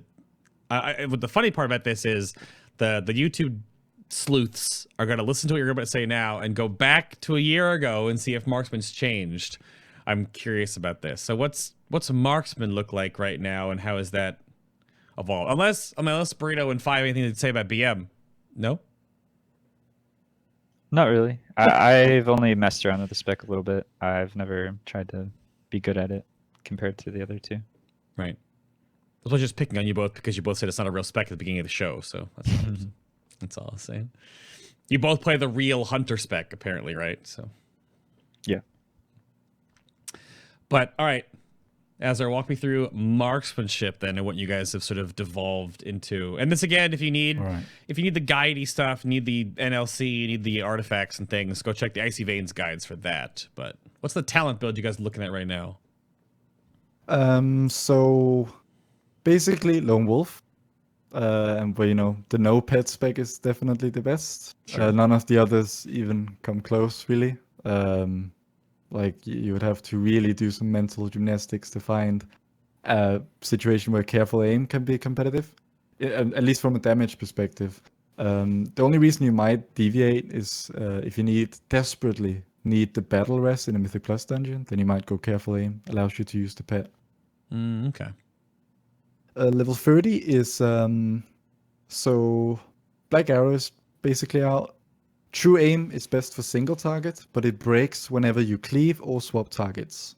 So it's the pure single target choice. Lock and load is the cleave choice, and single target uses the class ring. So basically you have both of these at once. But if you could only pick one, true aim single target, lock and load for very target switching heavy or cleavy stuff. The ring gives you which one? Lock and load. Okay, so then you take true aim then with the ring. Yeah. Right. Okay. Exactly. Cool. Skipping 45. So 60 is patient sniper for pure single target. Really patient sniper for most situations. Explosive shot is very good for like cleave, especially bursted cleave. High level fortified dungeon, actually not high level, medium level fortified dungeons, where the reason not you wouldn't say high is because on high fortified, even the boss is kind of a pain. Mm-hmm. So sort of 15 to 20 fortified trash heavy dungeons. Explosive shot is pretty good. Okay. Otherwise, patient sniper. Sentinel has seen some use on fights where like enter in high command. Mostly over on the eastern side of the world. So Korean, Chinese hunters getting to use a lot. It's sort of inflated because most of those passes you see that are pushing Sentinel to be near the top have the caveat that they are getting the ads mostly to themselves, right? So that's actually what's making the difference rather than Sentinel. But Sentinel isn't bad as such. It's just very inconsistent, and if you save True Shot for AoE moments, which you should in a AoE context, which we're talking right now, then it loses value, because what it does is basically gives Mark Shot availability on a number of targets within a circle where you put the Sentinel. So it's not great. Don't really recommend it for anything other than, well, nothing I can think of specifically. I have to ask though, because those that don't play hunters that are out there listening, or those that do, that have dabbled with the new explosive shot. I don't know if this is staying in battle or being back to the old version or whatnot ever, but the Legion version is the skill shot, which... Same in BFA so far. Right, but you don't actually skill shot this, right? You just walk into melee and double tap the ability and disengage out, right? I mean, you do if you can't go into melee for some reason. Sure. Of course, MM is to an extent movement limited. Right. And so you can just press it, and if you have the sort of mental overhead to also track the rocket and press it at the right time, that's fine. You don't need to go into melee. Yeah. But that is the way we talked about it before, about how to make it easy, you just walk up and you double tap it in your face, then you just, Yeah, exactly. That's the easy way, and often the best, because you can just position a character where you want the explosion to be. Yeah. So skipping 75. So Murder of Crows in level 90, single target, volley if there's even a slight bit of AoE. I've even seen, like, they're so close that it only needs a tiny bit of multi-target for volley to be worth it. And I've even seen sims where volley is like equal or slightly better than Crow's single target, but that's mostly with lower gear and stuff. And Crow's has the added benefit of so MM has an execute phase, sub 20%. You stack up crit damage, no, not crit damage, crit chance with bullseye whenever you attack with any ability, basically. Mm-hmm. Every tick of Crows gives you a stack of bullseye, and it stacks up to 30. So if you save Crows for the 20% mark, you can quickly stack up your buff and get more out of that crit chance buff. Barrage is never worth using, basically. It doesn't do very weak damage. And what happened with Barrage? I bring it up just as a they counterpoint. Because you guys used it so much earlier in the expansion. Now it's just, you both said it's not good. Well, yeah, in the early in the expansion, we used it for everything, which was problematic from Blizzard's end, because it's an AoE spread ability, right? That's what they're trying to sell it as, but it was used for single target as well. Mm-hmm. What it did before was it would hit your main target for, let's say, 2 damage, and then it would hit everything else for 1 damage. essentially, right? So it was stronger on a single target than multi-target. Yeah. And it also required a target. Hmm. So what they did was they made it do the so it's still targeted, but now it's like it'll do more damage to your main target, but it's like you can just press it and it'll just barrage indiscriminately to everything around you, right? Yeah. And they also nerfed its damage significantly. Yeah, dealing an average of math damage to all enemies in front of you. And the reason it says an average of is because it's actually RNG. So Oh, wonderful. how it worked was that it would do 2 damage to the main target, as I mentioned, and then it would have a 50% chance to do 2 damage to everything else as well, to like per arrow. So if you had 2 targets, there was a chance that you would only get the damage on one of those 2 targets if you were to cast barrage on it. So like a 50% chance of doing 2 damage is the same as a 100% chance of doing 1 damage. If that makes any sense. That's yeah. I'm reading it and looking at it. I don't know why it doesn't function more like honestly like Fury the Eagle or something, that it's just this like channeled AoE that actually is just an AoE, like a large range, almost cone of cold. But then it gets back to the point of like old volley where you basically cast Hunter Blizzard, right? So but that's not a thing. So it just to me it was just annoying because it's like needless RNG. Why not just Right. make it do 1 damage to everything instead of having a 50% chance to do 2? It And works out the same, but 1 is more RNG for absolutely no reason.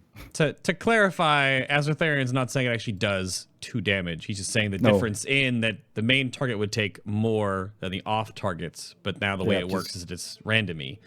Working down the numbers. Yeah. So they're yep. Yeah. So smallest violin for the Death of Sidewinders? Not quite. Oh. So level 100 is a trick shot for almost all situations. Piercing shot is very competitive on bursty AoE. But the single target loss is pretty big, so generally I do not recommend going piercing shot because it will only make you do more damage on AoE. So a lot of people use it with high DPS on enter and high command. Again, you save it for when the ads come up and all that stuff. Okay. But you lose a lot of single target damage in the process. So it can do more damage on the meter, but it's generally not more efficient damage, if that makes any sense. Because what you do with such a bursty kind of ability is you're not really making things die much faster. You're just stealing damage that others would have done anyway, to some extent, right? Okay. So most situations you choose trick shot. It's the best for single target and generally also the best for cleave, especially with the war belt of the Sentinel Army legendary belt, which basically makes it so whenever you multi-shot, which you do all the time, your next aim shot will do more damage. And of course, trick shot makes aim shot cleave, and combine aim shot damage bonus with cleaving aim shots, and you do a lot of damage that way. Sidewinders is not dead. It was the best talent for Kil'jaeden Mythic. Was a relevant boss and a difficult one. Yeah. And it's relevant for and useful on Coven right now. Because the bosses have to be spread a certain amount, Sidewinders is the only talent that will allow you to actually hit 2 bosses at once. And it can also let you reach like halfway across the room with your cleave damage.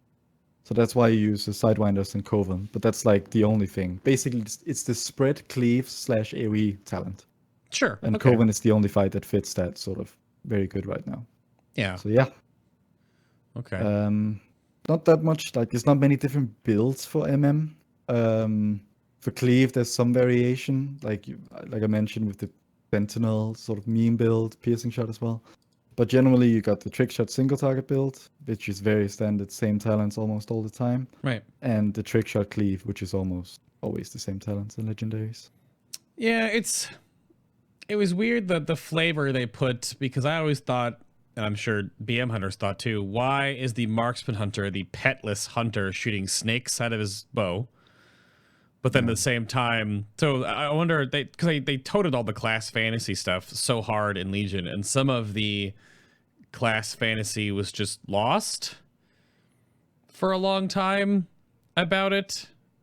And yeah, I have to check what is this? I have to. Oh, you brought up Scorpion Mythic. Oh, you linked me your. Oh yeah. I have to check Discord on my phone because Discord up there has you guys cameras and I can't look at the stuff. But you linked me your rank parse on Scorpion Mythic for survival. What is this?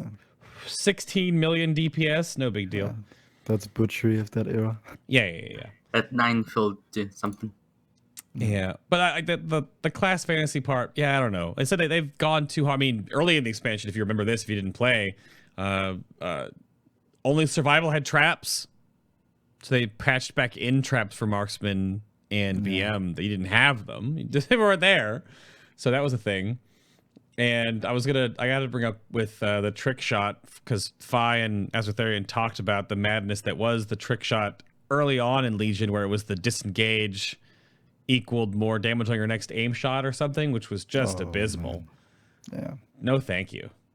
So, no, but I got to bring up Discord on my phone so I can look for questions that might get asked, because outside of that, if you guys have anything else we want to talk about talents, you're fine. But if chat has questions for you, then there is a good chance we can answer some for the next little bit. So if there's questions, drop them in chat. I know there were some in my Discord that I wanted to bring up and scroll up to. Yeah. But nothing else on talents of the builds or whatever. And you lay out all of the different artifact combination stuff in the Icy Veins guide. So Yeah. if you need to check that. Let's see. Oh gosh. Can you explain? Is this No. It's a meme. It's a meme question? I never It's know. a meme question. Yeah, exactly. I'm just warning you. Dark Heart Thicket. His bark is worse than his bite. I've been puzzled over a long time. So, okay, that's a good one. For YouTube and the audio listeners, the question asks about the tree boss in Dark Heart Thicket and his bark being worse than his bite. What does that mean? Fair enough. Class fantasy is bad when it adds awesome things. Problem is class fantasies that they simply don't know how to do it without ruining it. That's the one thing. I actually thought they stuck to their guns at a certain point in the expansion when they made MM just not have a pet, period. And when they capsized that idea and like fell beyond and gave you the option to have your pet back, I was like, why though? It's the whole point of marksman is just no pet, period, all the time. So because you can black arrow as like a dark ranger to get your pet for leveling. So there's a mathy question for you. Is it worth getting the 52.3%, repeating of course, haste to get that one extra aim shot off? That is also a meme question. Right. That is not a thing. Well, I bring that up for a breakpoint question then. Are there any just in general hasty breakpoints you need to look for? If you do not have the tier 24 piece, which is most people by now, at 20, like mathematically 21.5% haste, but in reality 23, 24. Okay. Your marksmanship rotation will change in the sense that your default rotation is normally like, and I'm saying rotation because it is an order of abilities essentially. So it's mark shot, 1 arcane shot, and then 2 aim shots. With 23, 24+% haste, that becomes 2 arcane shots. And that allows you to start each vulnerable window sooner. Okay. Which is a 1% DPS increase. Not a huge deal, but if it's one of those things, if you're close to it, you should go for it. You should not go out of your way to get it, like stack haste gems or something, because you're gonna lose more than 1% damage to get 1% damage out of the breakpoint. Okay. It's a similar question with enhancement. That's why I was curious. Does survival or BM have any other? Well, I guess for survival, like there's a huge haste plateau you want to hit, maybe that turns on the spec late game. Not really. It doesn't feel very good to play until you're at least like 25 haste, but it's not any mathematical thing. It's just sort of a feel. Oh, okay. We have a lot of haste breakpoints though. Every 5 or so %, there's some kind of breakpoint. A full extra bite in the Monk's bite window. Right. So you can get an extra global in Mongoose Fury window, which is a flat 14 seconds, no matter how much haste you have. Sure. You can get an extra global in before you have to refresh Mochnithal, which is 10 seconds, no matter how much haste you have. So there's a lot of simming to figure out your best set of gear. Okay. There, I guess. Yeah. Log analysis tools as a hunter? I guess that just because there is. Oh god, the other website that's out there right now. WoW Analyzer. Yeah, WoW Analyzer. That's the main one for hunters. Yeah. Oh, loading. Is it? Well, I guess we didn't bring up WoW Analyzer, which is the tool you can use. But is it clean enough for Hunter to work properly? Because I know they were still working on integrating things to make it work. Hunter has an active developer, my guildie Putro Hunt, in the chat actually. He develops the modules, the checkup modules for WoW Analyzer for all 3 specs. Oh, I see. That's why he asked. I see what's going on. Yeah, exactly. Yeah. So BM, MM and BM are pretty well developed, and survival is coming on the way. But MM especially very well polished, very useful if you're learning the spec. No matter what level you're at, you can use it to see what you did wrong and stuff like that, and has a lot of granularity. I mean, we haven't plugged WoW Analyzer. I was not going to until we start doing battle stuff, because I know that we've been working on it, and it doesn't work for every single spec, or it intermittently works for these specs or whatever, because it most started as a healer tool, right? And it became like a healer tank tool. So that's why I was curious about what is happening with the Analyzer tool. Because they're going to get it to a point where it's going to work now, and then everything's going to break for battle, because everything is changing so much. Numbers, everything, the stats, the coefficients on things, spells, new spells, old spells, tier set's gone, legendary's gone, artifacts gone. So, I mean, good luck to all of you math heads out there. But we'll definitely keep checking up on the tools in the future. Gosh, though, that's funny. I like how that was a reverse plug. I like that. I respect that. I had a question that came from my Discord. So this was directed at you, Azar, but I mean hunters in general. And this kind of goes off what the one that came up in chat, sort of degree. How do you feel about the changes to the marksman hunter vulnerable and marking targets being removed in battle? Do you believe the spec as a whole will now be more accessible to players or returning players or new players?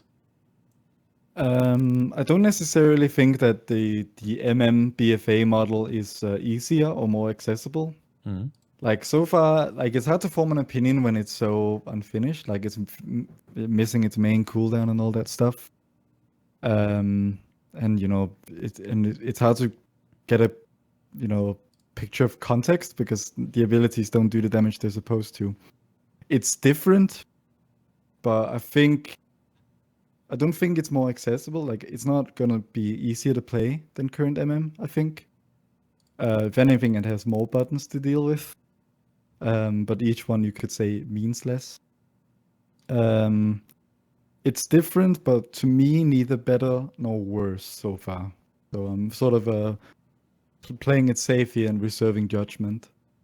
I think, once the tuning gets underway, the cooldown gets added, and some of the game-breaking bugs get fixed with on the alpha.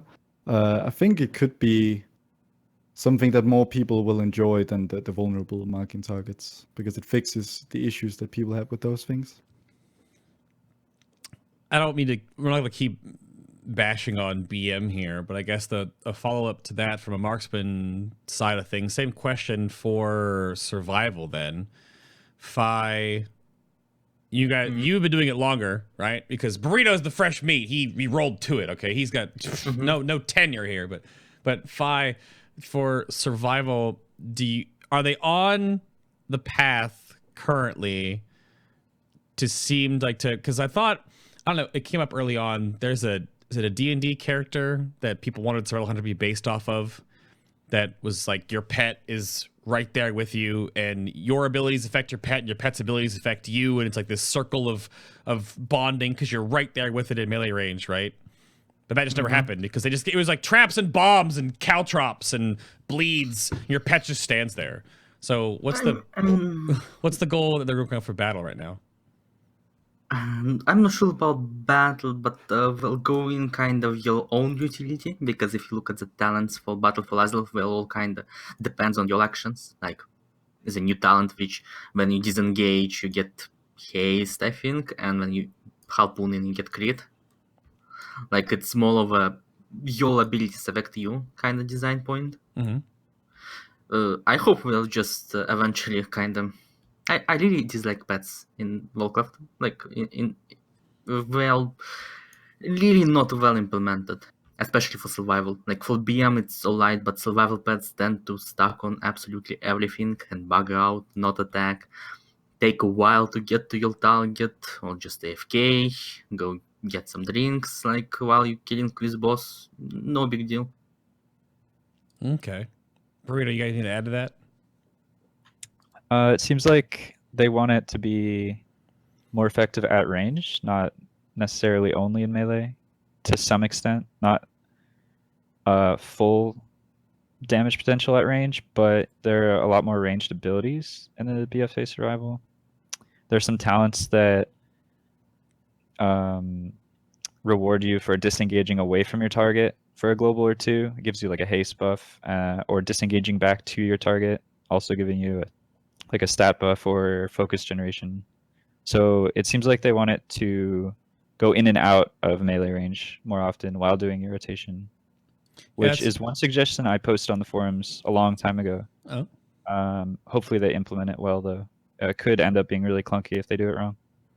Oh, also, is there anyone I want to base survival on? It's Iminar. So yeah, he has. Oh, you want a jetpack? Is what you're saying?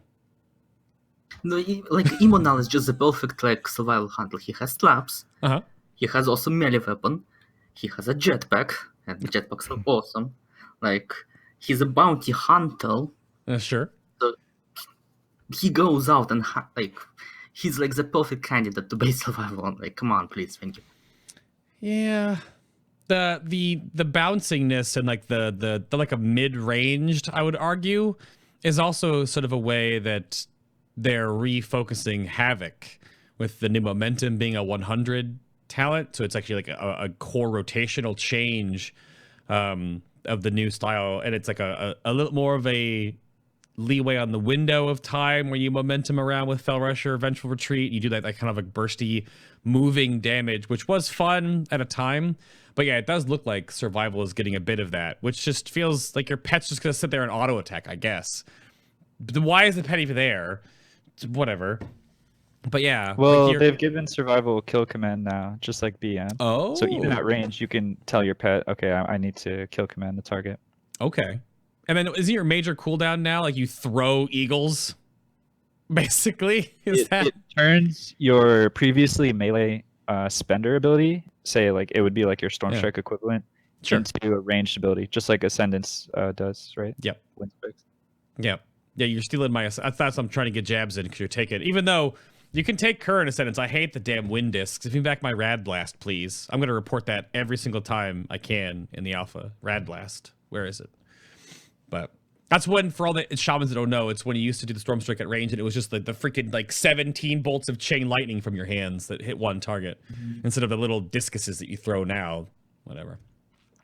But, oh gosh, is that a real question? I have to ask this and preface this. Oh, I guess that's a good one. Do you think the amount of people who love the old survival is bigger than the current survival player pool? Should have made it more of a Rexar spec for like the Demon Hunter instead of replacing the much loved spec. Yeah, it's a weird. Well, Rexar should be BM. I mean, no. Looking at like how little survival is played, I think what they mention is a reasonable assumption. Right. Like its unpopularity is not. It's not. What's the word I'm looking for? Proportional to like how uncompetitive it is, because right now it is fairly competitive, right?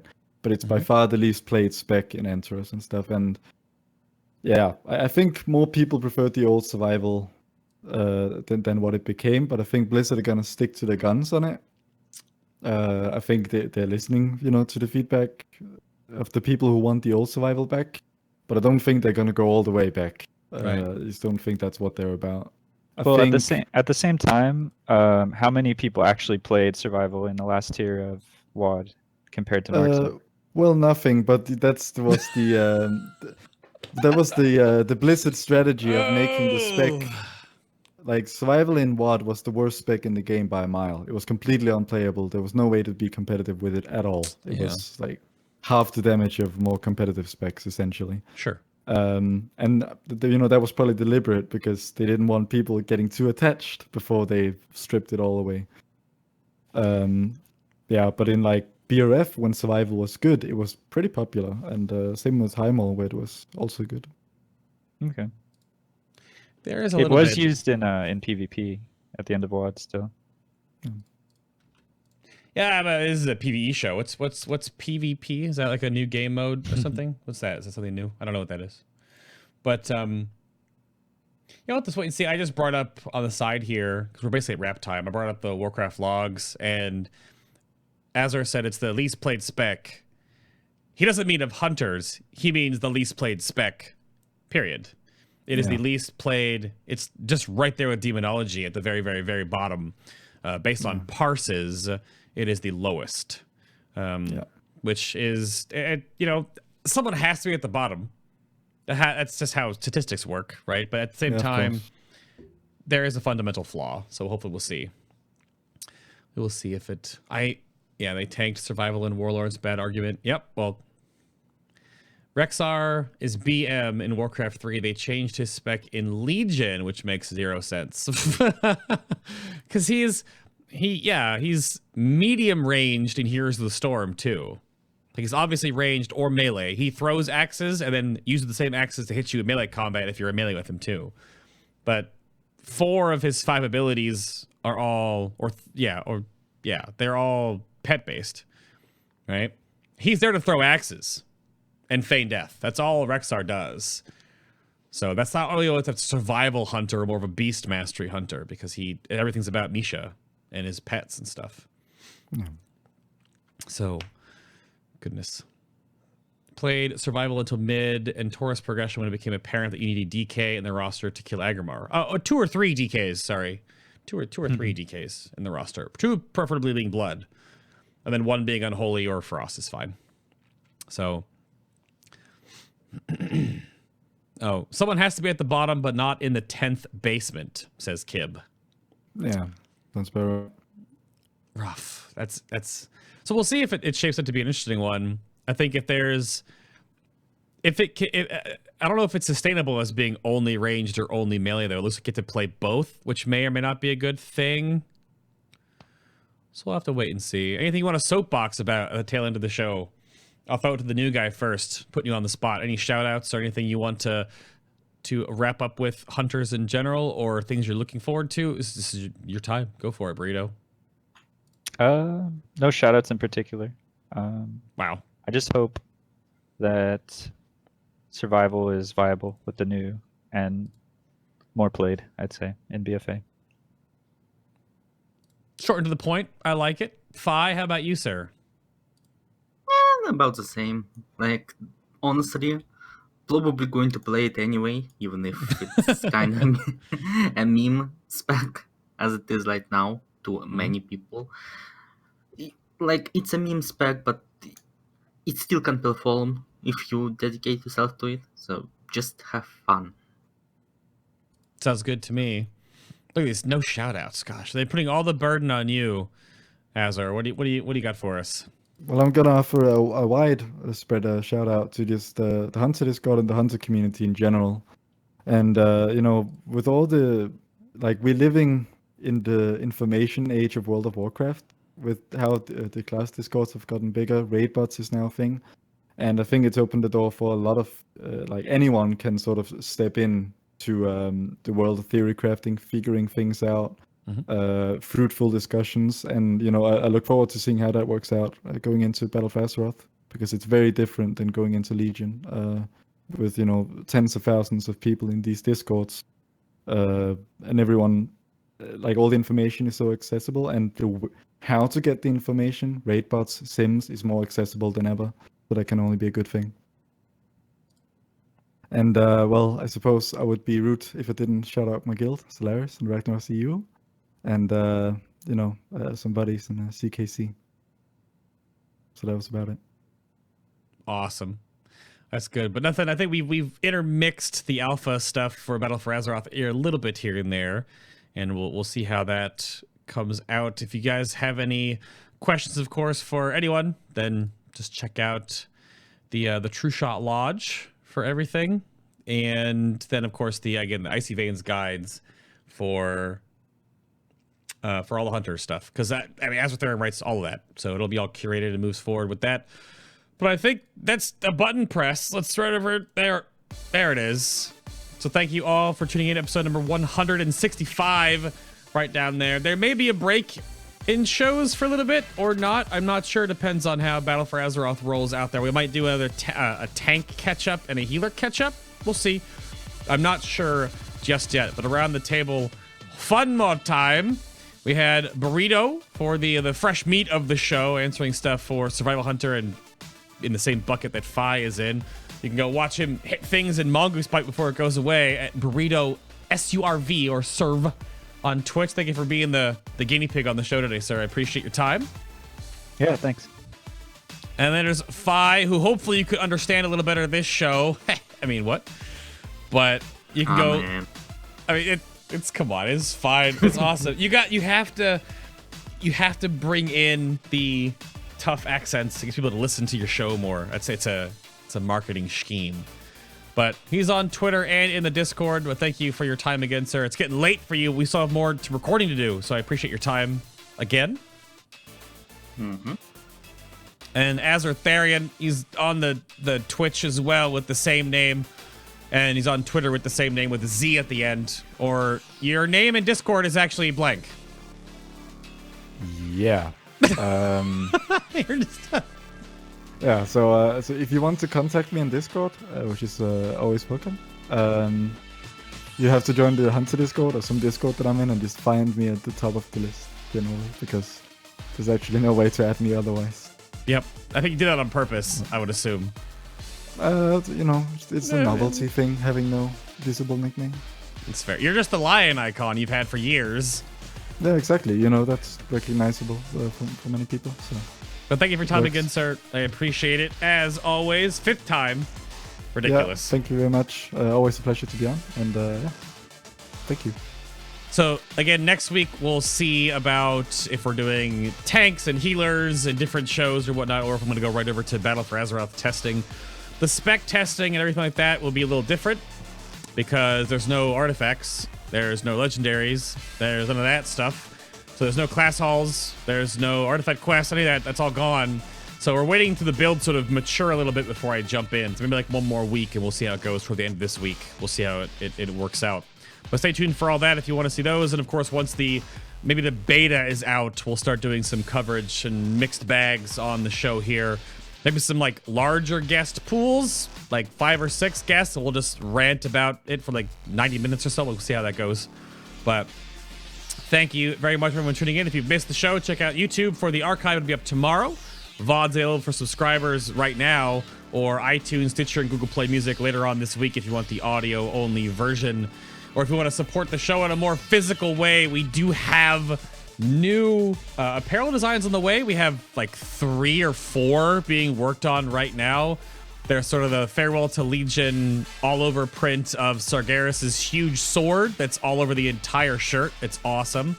Also have a non-WoW themed shirt, and then a veiled Horde versus Alliance design coming out that is in the sushi versus taco category, which is a long-standing joke on the channel and a friend of mine's. You can go do that and support and rep your colors and hopefully bring us to BlizzCon so we can take a big old group photo. But that's all down there, linked below in the description box. Thank you all very much for listening. Trusting your seal of artifact power before it, or don't. What's artifact power anymore? I have no idea. But until next week, everybody. Bye! Bye-bye. Be safe. Wave bye. Wave bye to the nice people. Oh. Yeah, whoa, Burrito, you gotta wave. There we go. We can't see Phi. Wave for him. Okay, there you, gosh, come on. Jeez.